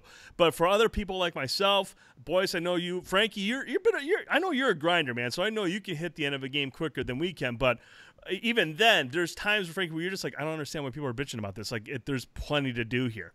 And so, I mean, if they come out and tell me, look, there's going to be enough to do for months, I know I'm all set. I'm not going to be able to play this game all day, every day. So I'm not too concerned about that. But, boys, any thoughts on Mark Darra's comments here? I mean, yeah, I'm not worried about it. Obviously, we would expect the game to be a complete package on day one, but BioWare has yet to meet the games as a service crowd, and I don't think they understand just how much those people play these games. Yep. So when they go on Twitter, like a couple days after release, and people are like, "Yeah, I've completed everything and I've max leveled my character," they might be in for like a rude awakening in terms of how people play these games. But yeah, I mean, it's fine. I mean, I'm not worried about the package itself, so I would expect them to say nothing different. Frankie? No, it's the same point I was going to make was, yeah, I think Bungie thought Destiny 2, the game launched with far more content than the first game. Thought people would be, satiated until the first big expansion. No. So I'm expecting that with Anthem. People are excited about this game. They're going to play the hell out of it. They're going to be done with it the first week and go, all right, what next? And like you said, BioWare's going to be like, oh, shit. So... To be honest with you, I'd be totally shocked if BioWare isn't aware of how voracious this live service can be, this live service audience can be. I mean, when we saw what happened with Destiny 2 and that community erupted, everybody, my grandma doesn't use Twitter and she knew about it. Everybody was that pissed. So I believe BioWare knows just how passionate, I'll use that word, passionate, these types of fans can be. So no, they're aware of it. They know they have to come out and make sure there's enough to do because they don't want to be on the receiving end of what Bungie had to put up with for the last 6 months. So they know what's going on. Who does though? That's valid.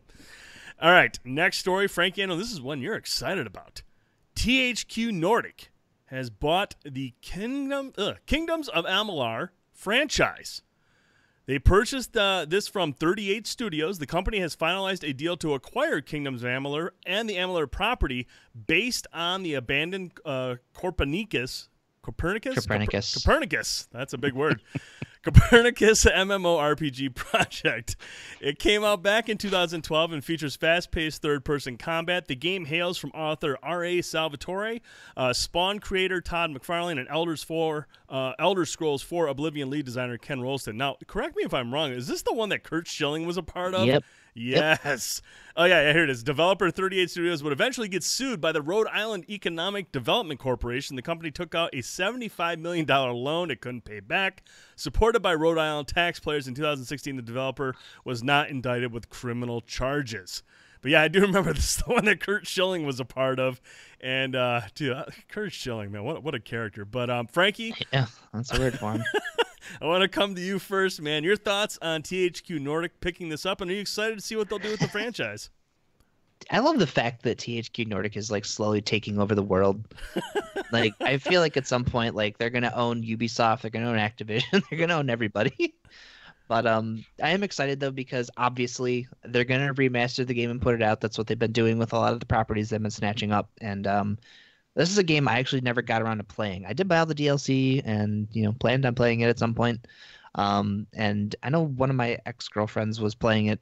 When I forget what other game came out. Or no, I was playing Infamous 2 at the time, and she had started Kingdoms of Amalur. But yeah, from what I saw of that game being played, it looked awesome. Mm-hmm. And a little bit about it gave me a bit of a tiny Borderlands vibe, which I love. So and I'm excited. I cannot wait for them to eventually remaster it, pack in all that DLC, put that thing out because that game looks awesome. And I was always really bummed with like what happened with 38 Studios and Kurt Schilling because it seemed like he just wanted to, he retired from playing baseball and just had this game idea that he wanted to bring to life. So I always thought that it kind of sucked that that's what ended up happening with him. So, but as far as Copernicus goes, I remember when it was going under and kind of like all the details about it were coming out. It sounded kind of cool. I know, like at the time, it was chasing the World of Warcraft, monthly subscription model. So obviously, if THQ Nordic does anything with it, they're going to have to kind of rethink what exactly it's going to be going forward. And I can't imagine they're going to bring back, the guys involved with it, just because I highly doubt they're going to want to even touch that franchise at this point because bad memories, I assume. But either way, I'm glad this one got snapped up. Just from what I had seen of this game, like it was a game that had a lot of promise to be a really cool franchise. So really, really can't wait for that eventual remaster. Yeah, actually, I do remember I picked that game up and I played a little bit of it, but I just don't remember any of it. I mean, I can't. I know. I remember. I do remember. I enjoyed what I played. I can't even tell you how much I did play of it, because that was 2012, and I'm old. But Cooper loved it. He said the game is a blast and one of the best action RPGs I've ever played. God, I'm trying to remember this game. I know I played it, but not an extensive amount. And I love what Optic said. THQ Nordic is the next Disney. Just scooping everything up, man. THQ is on their way to being the next Disney. Boyce, your thoughts on this acquisition and what it means what it could possibly mean for the franchise? Yeah, Kurt Schilling's a total dickbag, but I've always been interested in Kingdoms of Amalur. I know, it was a very widely praised game when it came out. Never played it myself. And obviously, the story of 38 Studios is crazy. But yeah, like Frankie said, I would expect this game to get a remaster. They've literally done that with, I think, every single property that they've picked up. They've just remastered the existing games and put them back out there. So I think it's a very safe bet that this game's going to be returning to the shelves remastered at some point. And yeah, that was my other thought too, that maybe they would go out like they've done with some of these other games that they have in their stable and try to recruit some of the original people that worked on this game and maybe try to restart the franchise. I don't know if that's in the cards or not, or what the ultimate goal is with this. Maybe it's just simply to get the remastered Amalur game out there to people. Don't know what their plans are. But at the very least, I think that's something I'd be interested to get out there and experience at some point. And yeah, I mean, like, seriously, this game was very, very widely praised when it came out. I remember hearing about it left and right, and people really, really enjoying it, and things like Coop was saying, this just really, really a strong entry in the action adventure genre. So yeah, I'd be all for experiencing this at some point. I'm sure Cooper would too as well. I'd like it too, so I can actually go back in and remember what the hell I played. I know I played it, I just can't remember much about it. So I remember the character she was playing as, one of the weapons she had was these really cool like circle blades she was beating the shit out of people with. I just remember watching that going, dude, this looks awesome. So yeah. Well, I'm pretty sure THQ bought it for a reason. They're gonna make use of it for sure. Probably. Also, fun fact, Grant Kirkhope did the soundtrack for that. Oh, great. The guy that did Mario vs. Rabbids? Mario Rabbids, Donkey Kong, Ukulele. Oh, nice. That's going to be a good, that's a good soundtrack. I wonder if you can get that soundtrack still. You can. You can? Mm-hmm. I have to check out. Maybe that's all I need, because that's how I am with some games or some soundtracks. I'll remember certain parts of games. Like, oh, I know when this track plays, so maybe I just need to listen to it, and then I'll remember something from the game. Yeah, it's on his Bandcamp page, I believe. It's on Bandcamp? Okay, there you go. Check it out. Up next, the new and final story-based expansion for Shovel Knight, titled King of Cards, will be releasing on April 9th, 2019. Showdown, a series of new modes that Shovel Knight will also feature a mode called Showdown, which is a series of new modes that will allow for up to 4 players to play as one of several characters from the beloved game and compete. Players can compete in either one-on-one duels, in 4-player free-for-alls, or as cooperative teams battling against AI. Modes in Shovel Knight Showdown include Gem Clash, Showdown, and a full story mode, which is customized to each playable character, offering a series of challenges, minigames, and a final new encounter. Boys, this is a big update for Shovel Knight. I mean, this is going to bring a lot of people back into Shovel Knight, and they're adding a multiplayer mode, man. Now, as a big fan of Shovel Knight, I want to get your thoughts on this. Here's the thing, man. King of Cards, I'm sure it's going to be excellent. The Shovel Knight Showdown looks like a fun distraction. I'm not sure if this is something I would play, with any kind of depth, maybe however the story modes play out. But, this looks like a Smash Brothers light type of game. So, it looks interesting. Like I said, I'm sure King of Cards is going to be great. But at this point, dude, I don't know how long we're going on like 4 or 5 years with Shovel Knight at this point. And, I just kind of want Yacht Club to move on to something else. I get it. Shovel Knight's an awesome game, and I love specifically that in either even Spectre of Torment was really good. But at this point, I want to see them do something else. Like I want to see what else they're capable of. They put out this survey like a year ago where they listed all these different types of games that they could possibly move on to next, and there were things like Metroidvanias and fighting games and any number of different things were on there that they could do. And even if it's just simply moving on to Super Shovel Knight or the next version of Shovel Knight, like I just want to see them get away from this game. Like it's just it's kind of overstayed its welcome at this point. Like I get it. There's all these things that they promised, but I'm not entirely sure why it's taking so long to get these expansions out. Like I don't know why a King Knight expansion is taking this long, to come out when the base like game is already created.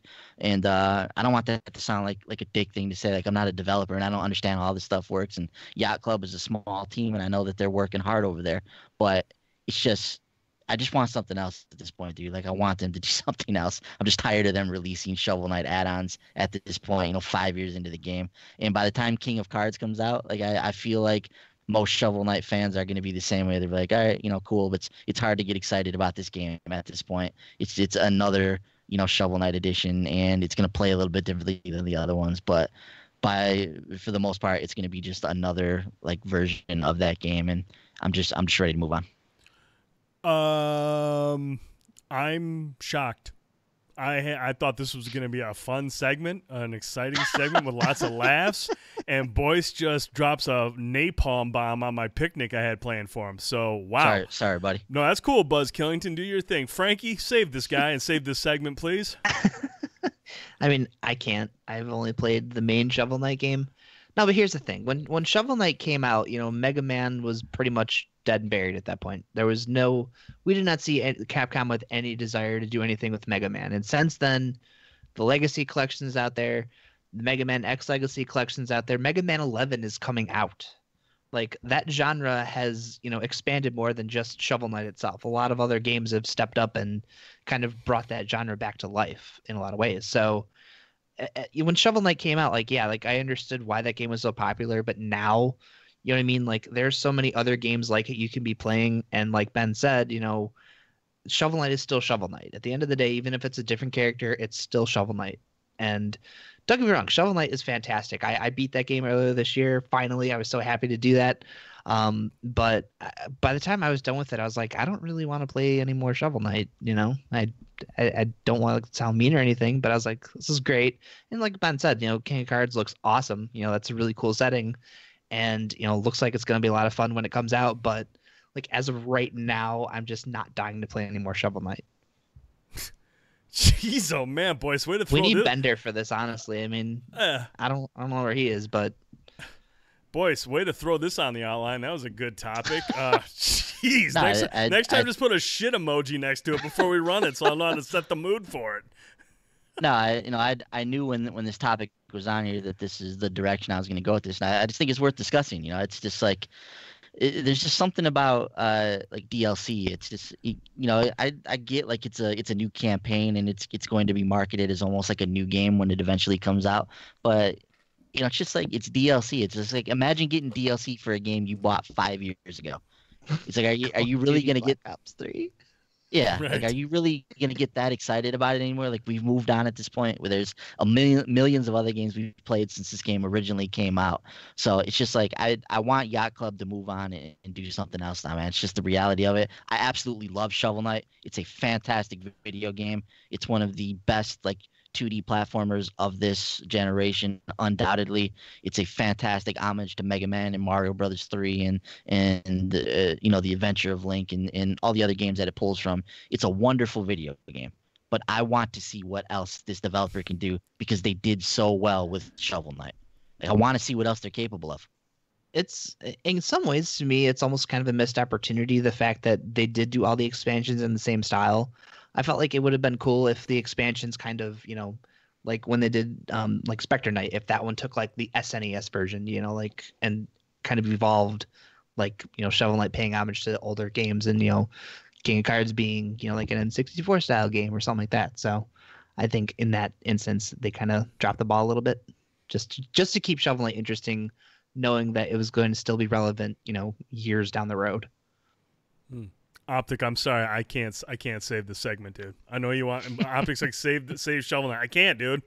because these guys will literally bury me with a shovel, and that'll be irony. And I'm just not going to. I'm gonna let them just. Wow. Soundtrack is wonderful. I love Shovel Knight music. Too late, Frankie. It's too late. You guys both just trashed this game, and I'm not trashing this game. Like I said, Shovel Knight is an amazing video game. It's one of my top 10 games of the generation, probably. Like, it's that good of a video game. If you have not played it, like, you need to play it. But and that's part of the reason I want to see what else Yacht Club Games can do. Like, can you imagine them making a Super Metroid type of game? With the pedigree that they've set forth, with what they've done with Yacht Club Games, dude, I would be there on day one to buy that. Like, I want to see what else the studio is capable of. And if they can take other genres or other games of the past that I've really, really loved and do something with them, I would love to see them make a Metroidvania game. That's what I want to see them do, honestly, next. So if we can get this game out, and we're still April 2019 is the release date for King of Cards. April 2019. It's like we're still 7-8 months away from that at this point, and just like, man, I just want you guys to get this out and just move on, please. They spent the entire generation making Shovel Knight add-ons. Like, Shovel Knight came out, I think it was 2014. I mean, it's crazy. Let's move on from the smoldering ashes of this segment. Let's move into something a little bit more positive, since King of Cards can go to hell, I guess. So anyways, sorry, Shovel Knight fans. Up next, boys, we got a couple of games announcements that might have been originally a part of the postponed Nintendo Direct. What are some of the games that got announced this week, dude? Yeah, so very, very interesting, Brent. But yeah. There was a Nintendo Direct that was announced earlier this week. It was supposed to happen a few days ago, but there ended up being a sizable earthquake in Japan, and Nintendo decided to postpone the Direct. So it created this weird ripple effect where there were several companies, and this is all just conjecture at this point. We don't really know if these were planned for the Nintendo Direct, but it's a pretty safe assumption that they were, because they all refer to the Switch in some way, shape, or form. So and because of that, so these publishers are all like getting ready to make these announcements, and some of them went ahead and made these announcements anyways, even in the absence of the Nintendo Direct. Now this first one we're going to talk about is not really an announcement, but we appear to have a leak of the name of the Yoshi Switch game. So a Twitter user by the name of the OG EVG was perusing Nintendo's official website and looking at the Super Smash Bros. Page when he spotted the apparent slip. At the bottom of the page, a suggested games tool pulled up a 2019 Nintendo Switch game with the name Yoshi's Crafted World clearly displayed. Although this is from an IGN article, they've been unable to replicate that suggested result. Nintendo has likely taken it down by now. Other site visitors have also reported as seeing it. So, not really anything to say other than that we have the name of the game out there. But I don't know. Like, Frankie, do you think this means that maybe we're a little bit closer to the release date of Yoshi? They said it was delayed till 2019, but is this maybe an early 2019 title? Like, were they getting ready to give us some info on when this thing was coming out? I think so, honestly, because I know that was one of the big games that E3 we were expecting to see, didn't see anything of. And we're kind of past that point now, so we're probably talking, this Direct being Switch games for the rest of the year and into early next year. So definitely Yoshi was one of the ones on my list that I wanted to see. So I totally believe that this is the name of that game. That sounds like what I was expecting the game to be style-wise too. So yeah, Brent, you're a huge Yoshi fan. Do you are you getting out there to pre-order this one? And you can't wait for Yoshi's Crafted World. Don't come to me on this one. I'll give it the King of Cards treatment here in a second. So take that shit back the other way. That's what I was waiting for, man. So next on our list of Nintendo Switch Direct, or supposedly could have been Direct announcements, the Mega Man 11 demo is available now. So as you guys are listening to this show, you should have already played this if you've been interested in it. I have not been able to play this, oddly enough.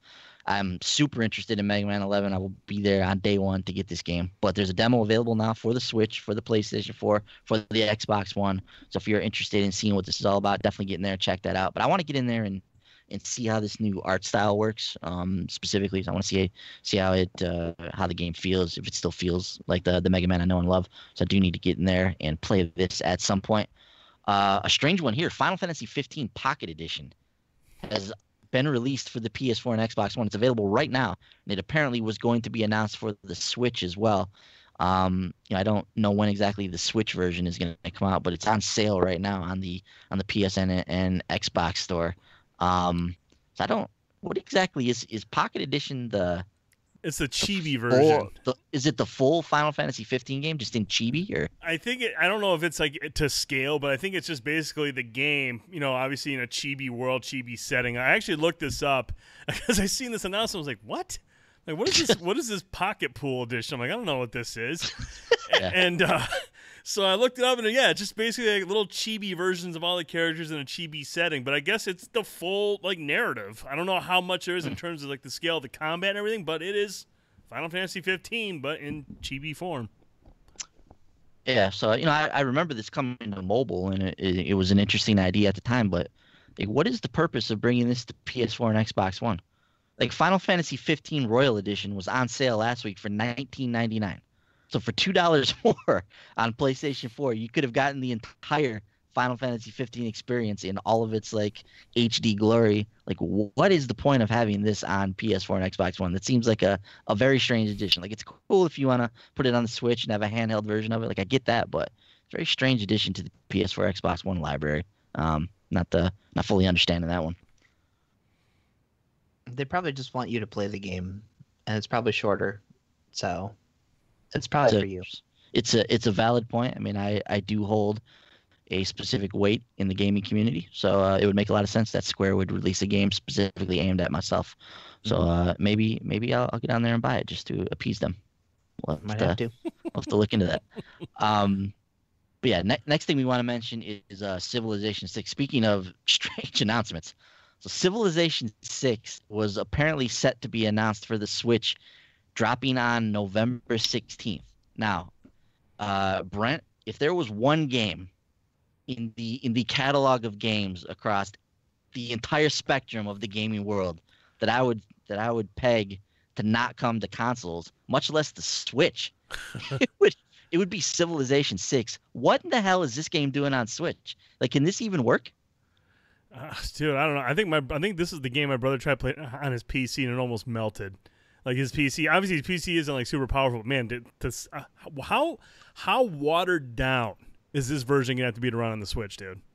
That's what I'm curious of. Not just graphically, but this is a very demanding game that all we've heard over the years with Civilization is like you really need a mouse and keyboard to really play this game like the way it's meant to be played. So on a handheld system on the Switch.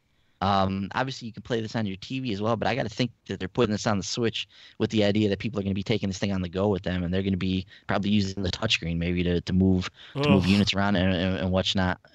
But Frankie, I don't see like I don't really get who this is for. Are people clamoring for Civilization 6 on the Switch? Is this to me seems like a case of, hey, let's just throw games on the Switch because that's what we do. Like, let's just try and put any game we can on the Nintendo Switch. There's this weird thing in the industry where because the game exists, it should exist on the Switch. I'm not fully understanding this one. I was shocked when I saw this, honestly, because I thought, like yourself, like there's no way, like XCOM 2 barely functions properly on PlayStation 4 Pro and an Xbox One X. Like, how the hell is Civilization gonna run on the Switch? But that, Doom runs on the Switch, so right. Like Brent said, like this thing has to be severely watered down to even properly work on there. And I mean, look, the first thing I'm sitting here thinking of when I'm thinking of like for Axis games I'd want on there, just port XCOM Enemy Unknown over. I'll happily buy that game and play that again on the Switch. Or port Civ Rev 2. That's the one that was on the Vita and never came to like main consoles. I think that would have been more ideal than to just be like, hey, let's just take the proper Civilization franchise and bring it over to the Switch.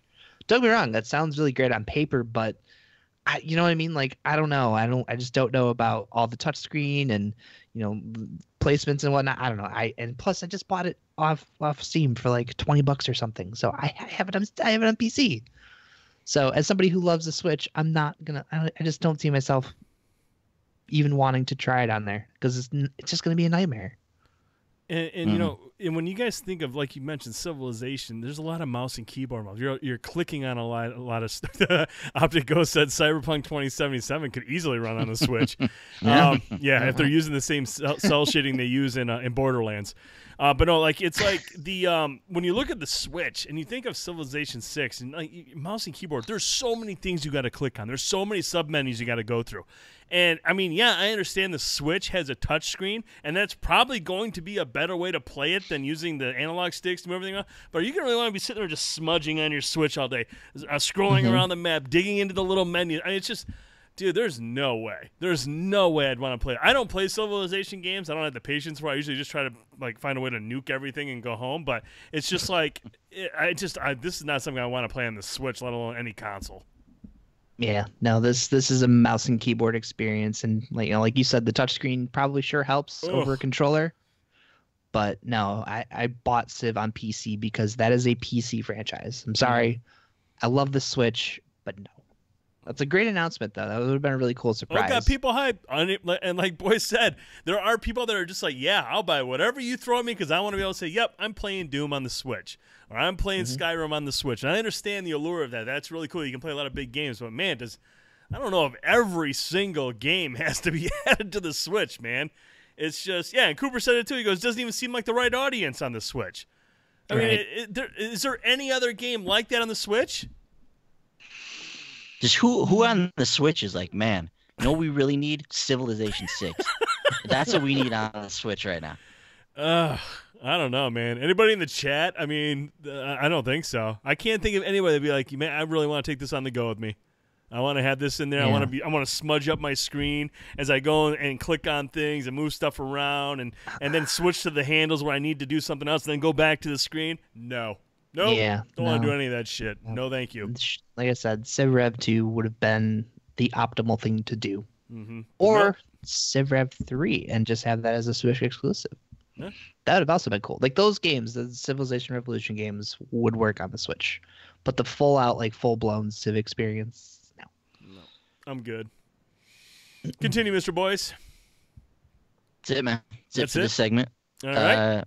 Sorry, one more thing. Valkyria Chronicles coming to the Switch on October 16th. So the original one looks like it's going to be $20. This wasn't a part of the supposed Nintendo Direct. This was announced earlier in the week, but just wanted to throw that out there as well. Awesome. Thank you, sir. Optic Ghost replied, nobody wants it on the Switch. I think Optic's right, but hey, you'll have the option to add it. All right, last thing we want to talk about. Man, crossplay is still a discussion, guys. We're still talking crossplay. And Sony, here they are again with one of their cool comments. According to The Independent, Sony CEO Kenichiro? Kenichiro. Kenichiro. Yeah, I knew it. You typed it wrong. Kenichiro Yoshida said during Germany's IFA Electronics Convention, on cross-platform, our way of thinking is that PlayStation is the best place to play. Fortnite, I believe, partnered with PlayStation 4 is the best experience for our users. That's our belief. But actually, we already opened some games as cross-platform with PC and some others. So we decide based on what is the best user experience. That is our way of thinking for cross-platform play. Yoshida continued to he called the competition from Nintendo and Microsoft a healthy situation for the industry and its ability to grow. Sony's own growth strategy, added Yoshida, will include mobile, but his words make it sound like it won't include connecting PlayStation players with those on the Switch or the Xbox. And now this is like this to me, when he says this, sounds a little bit different than what Sean Layden said back in June when he said he was confident Sony would find a cross-play solution that players would understand and accept. But, you know, PlayStation of Fortnite players, I don't think they feel that way right now. And based on this comment here, this is not addressing the issue. I understand cross-platform play in regards like, hey, I can jump into Fortnite and I can play with Ben if he's on the Xbox, or I can play with Frankie if he's on the Switch. I understand if that portion doesn't come. But in terms of, like, account stuff, like what you've paid for in your character, like my Fortnite progress, that stuff should be cross-play or cross-platform, whatever you want to call it. I don't like that at all. But this comment here, you know, on cross-platform play, here we are again. Just, you know, a lot of hyperbole and saying, you know, PlayStation's the best place to play. I get that. That's fine. And I don't care, dude. Honestly, man, I own all three platforms. If I want to play something with somebody, I'll just go on that platform and play it. But in terms of the cross account stuff, that needs to go. The cross progression, like Super says, that stuff has to get fixed right now. You can't do that. I'm sorry, that's weak. That has absolutely nothing to do with gameplay. It has nothing to do with Xbox people playing on the PlayStation Network. This is the stuff this is more quality of life stuff. This is just consideration at this point. Let people have their cross progression stuff. I don't want to hear, oh, that's not a big deal. Yes, it is a big deal. That needs to be addressed. Cross-platform play, I don't care, dude. I don't care about cross-platform play. It doesn't affect me. I know it affects people, but I'm not going to sit here and be like, oh, Sony, you're so bad for not playing. I don't care. If I want to play something with people, I'll go play on that system that I have. But the cross-progression stuff needs to be addressed, and they're not addressing it, and that's annoying. It really is. I'm sorry, I'm done. Boyce, your thoughts? Yeah, I mean, I don't really have too much more to say on the crossplay thing. I mean, you pretty much nailed it there. This is the same story we've been talking about just ad nauseum, and the industry's been talking about for the last few months. So for whatever reason, Sony is not looking to play ball on the cross-platform thing. I don't expect that to change anytime soon. Hopefully, they look at the account stuff and they look into that at some time in the future. But I think just anyone sitting here like thinking or wishing that crossplay across all three platforms is going to become a thing just needs to let that go, because it just clearly not in the cards for Sony right now. And the different executives don't appear to be on the same page with this. Right. I don't know Yoshida's day-to-day responsibilities or whatnot, but I think if you were to ask Sean, like, he probably is one of the guys that would be in that executive room and would probably be pushing for them to come up with a better solution or say something better than what they've set up to this point. But they keep putting the microphone in front of these different guys who are not great in front of the microphone. So they should probably rethink like who they have out there having these conversations. Like, maybe put Sean out there to deal with these kind of things. He's better at that kind of stuff than these other guys. So yeah. But I think the bottom line is, crossplay will not be a thing across Xbox, Switch, and PlayStation anytime in the near future. Hopefully they look at the account stuff. Maybe that's what Sean was getting at with his comment. But we'll have to see what becomes of all this down the line. Mm-hmm. Yeah, maybe just update the stock response that everyone has.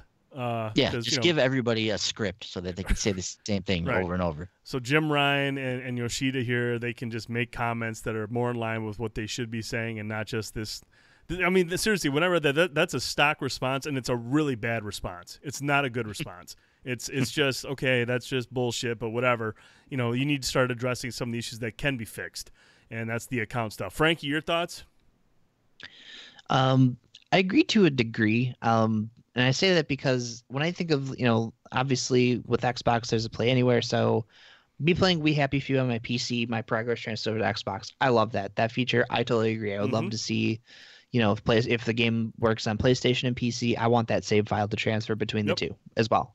Especially now that, playing PC games, knowing that they run better, I'd rather play them where they run better, But my biggest issue is things like Minecraft. Like, the PlayStation version of Minecraft is being left behind because they don't want to play ball with the whole cross-play thing with Xbox and Nintendo, because now Nintendo and Xbox Minecraft, it's getting updates, it's continuing to grow because those communities, they're just like, hell with it, we're merging them all together.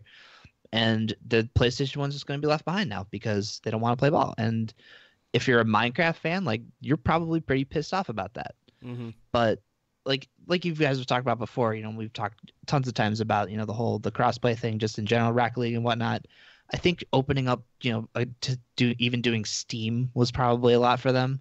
Mm-hmm. Just the fact that they're like, oh, hey, look, we are crossplay. And honestly, I think the bigger player pool is going to be with Steam anyways. Mm-hmm. I mean, I have no idea, player counts for Switch and Xbox One, but I mean, at some point, we already know millions of people are playing Rocket League. Like, how many more millions of people do you really feel you need to have in the player pool to play the game, Mm-hmm.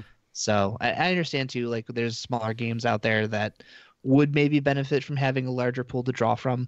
I look at things like, what was that, Absolver. Mm-hmm. Like that, having more people playing that and having a larger, community would probably benefit that. And in games like Battleborn and, Lawbreakers and stuff like that, that are kind of, very low player counts, then sure, by all means, like those should probably be cross-played just to get people playing those games. But I don't know. I also go back to like, especially the PlayStation. Like I'm a trophy whore, so I'm gonna be grinding on the PlayStation version, even if I know the PC version's better. I'm not caring about, oh well, I can, transfer the save over to PC and do this, but then I won't be able to get a trophy that I'm going after. So, and granted, I'm probably in the minority on this, but I just like that whole thing. Like, yes, it's convenient for certain things, but also it's not something. It's just like not something that this needs to happen right now. And and I don't even understand why now all of a sudden this became a thing. Like, shouldn't this have been something people would have wanted back when we started playing games online? When the whole the idea of crossplay with Vita and PS4 and PC and all that stuff started coming up. Like, why wasn't this something people wanted right away? Why all of a sudden is it a thing now? Dude, it was a topic last gen. It's a topic this gen. People just want a reason to bitch. But at the end of the day, most of these people who are bitching about it are still going to go buy their systems when they launch. When the PS5 and the Xbox 2 and the Nintendo Ditch, whatever it's going to be called, people, I'm going to buy the systems. And at no point when I go to buy these systems, am I going to be like, can they cross play? Is there cross play? No, I don't care. Okay, I don't. I just think it's cool. It's something that people want to bitch about. Go ahead and bitch. Make a big stink about it. It's not going to happen, and it doesn't bother me if it doesn't. I can hop onto Destiny 2 on PlayStation and play with people. I can hop onto Destiny 2 on Xbox and play with people. I'm cool with it. It's not a big deal to me, but it's going to continue to be a big deal if Sony executives like Yoshida here come out and just make these stock statements that are terrible. It's going to continue to get news. So update your comments, fix the account progression thing. We're all done, dude. I think that's really when it comes down to brass tacks. I just don't think people care about this. It's a small vocal minority that makes this like a bigger topic of conversation. But to your average like console owner, like I don't think anybody. I don't want to say anybody, but the majority of the people that bought Minecraft on PlayStation 4 are not going to be like, man, I bought this with the intention of being able to play Minecraft with people on Xbox and Switch, and now that I can't, I'm upset. Like there's not really many people that are thinking that. So this is more of a very like hardcore like niche thing that a certain sect of people will be upset about. But for the vast majority of people, like I don't think they bat an eye at this. And really, I think the only reason this really became a bigger deal than it was is because it was attached to Fortnite. That's really, Fortnite was kind of the thing that set this all off. So, yeah, when people find out that they can't, bring their Fortnite stuff over, I understand them being upset. And like I said earlier, hopefully the account thing is something that they look at. But yeah, other than that, like I don't know that people are really genuinely upset that they can't play Minecraft with Xbox players and vice versa. Yeah. I hate Minecraft, so it doesn't bother me either way. So yeah. And plus too, I think if that did become a thing, then you get into that, the casual territory where they already don't know a lot about video games, and you start saying like, oh, well, they can play, across, all platforms. Then it becomes, if your kid wants a console for Christmas, and you're being told, oh, well, everything works on this, you're going to assume everything works on it. So you can find cases where, you have the uninformed parent who's buying their kid an Xbox and copy of Spider-Man thinking, oh, the guy at the game store said everything works together. So, you know what I mean? Like, I feel like that could also lead to larger problems than, just a simple solution to shut a vocal minority up. Well, I'll tell you what, the guy at the store should be fired because he gave some bad intel too. So he wasn't clear on it, damn it. But, hey, that's going to do it for this week's show. Thanks again to Frankie and Boyce here. Always good to do a show with you guys. Always love talking video games with you. This week, we will have, as Boyce mentioned earlier in the show, he will not be around this week, so there won't be a Tuesday Night Indie Spotlight with Mr. Boyce. However, Frankie will be playing Nefarious, and then I'm going to try to stream Stay I'm going to check out Stay First to see if it's a good game to stream, because that's one of those games where it might not be a very good game to actually stream, but I will definitely look into streaming that at some point this week. You can expect a Blackout video this week as well. We'll stream some Blackout. We'll have a lot of stuff going up throughout the week, a lot of good stuff in terms of checking out different games and such. So make sure you follow us on YouTube. Hit that little bell if you do. Follow us. We'll also be streaming on Twitch as well as on Mixer, all those Short Pause Gaming. Gentlemen, where can we find you gaming and tweeting? Mr. Boyce. As always, I will be not tweeting at Piccolo930. That's my PSN ID where you can find me on Xbox and Switch on there as well. And I will be tuning into the Tuesday Night Indie Spotlight as a fan this week to check out a game I'm looking forward to in the Nefarious, and I'm super curious about Stay as well. So if you do stream that, Brent, I will definitely check that one out as well. Awesome. Franklin? You can find me on Twitter, Xbox Live, PlayStation Network, Nintendo Network, Steam, at Viper Strike. Bender did tell me he's maybe going to be available Wednesday nights again soon, so he might be getting Monster Hunter back up and running soon. Wow. So can't wait. I've haven't been playing a lot of Monster Hunter, so it's a platinum trophy that's long overdue. But the other thing I want to mention is when I do eventually get my Best Buy copy of Immortal Unchained, I do want to stream that just to get something out there about that game. So whenever that shows up that night, I will probably fire it up for a little bit. Hopefully it arrives on Monday like they claim it will, but we'll see. So look forward to that. Not happening. I'm just joking. Hopefully it does. Probably not. No, I have no faith in him. No faith. You can find me on Twitter at TheDude1979, PlayStation Network, Nintendo Switch, TheDude79, and Xbox Live, TheRealDude79. Make sure you visit the website, www.shortpause.com. Follow us on Twitter at TheShortPause. As I mentioned, you can watch this podcast on YouTube, Twitch, and Mixer, or you can listen to it on iTunes, SoundCloud, TuneIn, Google Play, or Stitcher. If you enjoy this podcast, go over to iTunes, give us a 5-star rating, write on a nice review. We really, really appreciate it. If you're not ready to give us a 5-star review, that's cool. We don't want any fake ones. Send us an email, podcast@shortpause.com.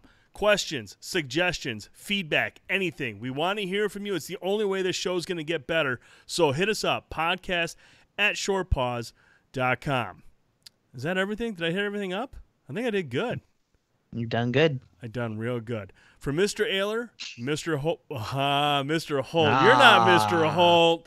Let's try that spoilers. again. For Mr. Ayler and Mr. Boyce, I'm Brent Felsing. Thanks again for watching and listening to the Short Pause Gaming Podcast. We'll talk to you next week. Good night, everybody. Bye-bye. See you guys.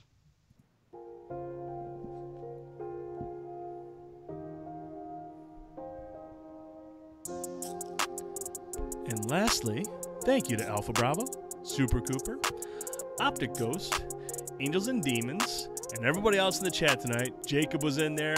Really appreciate you guys stopping by. Have a great night.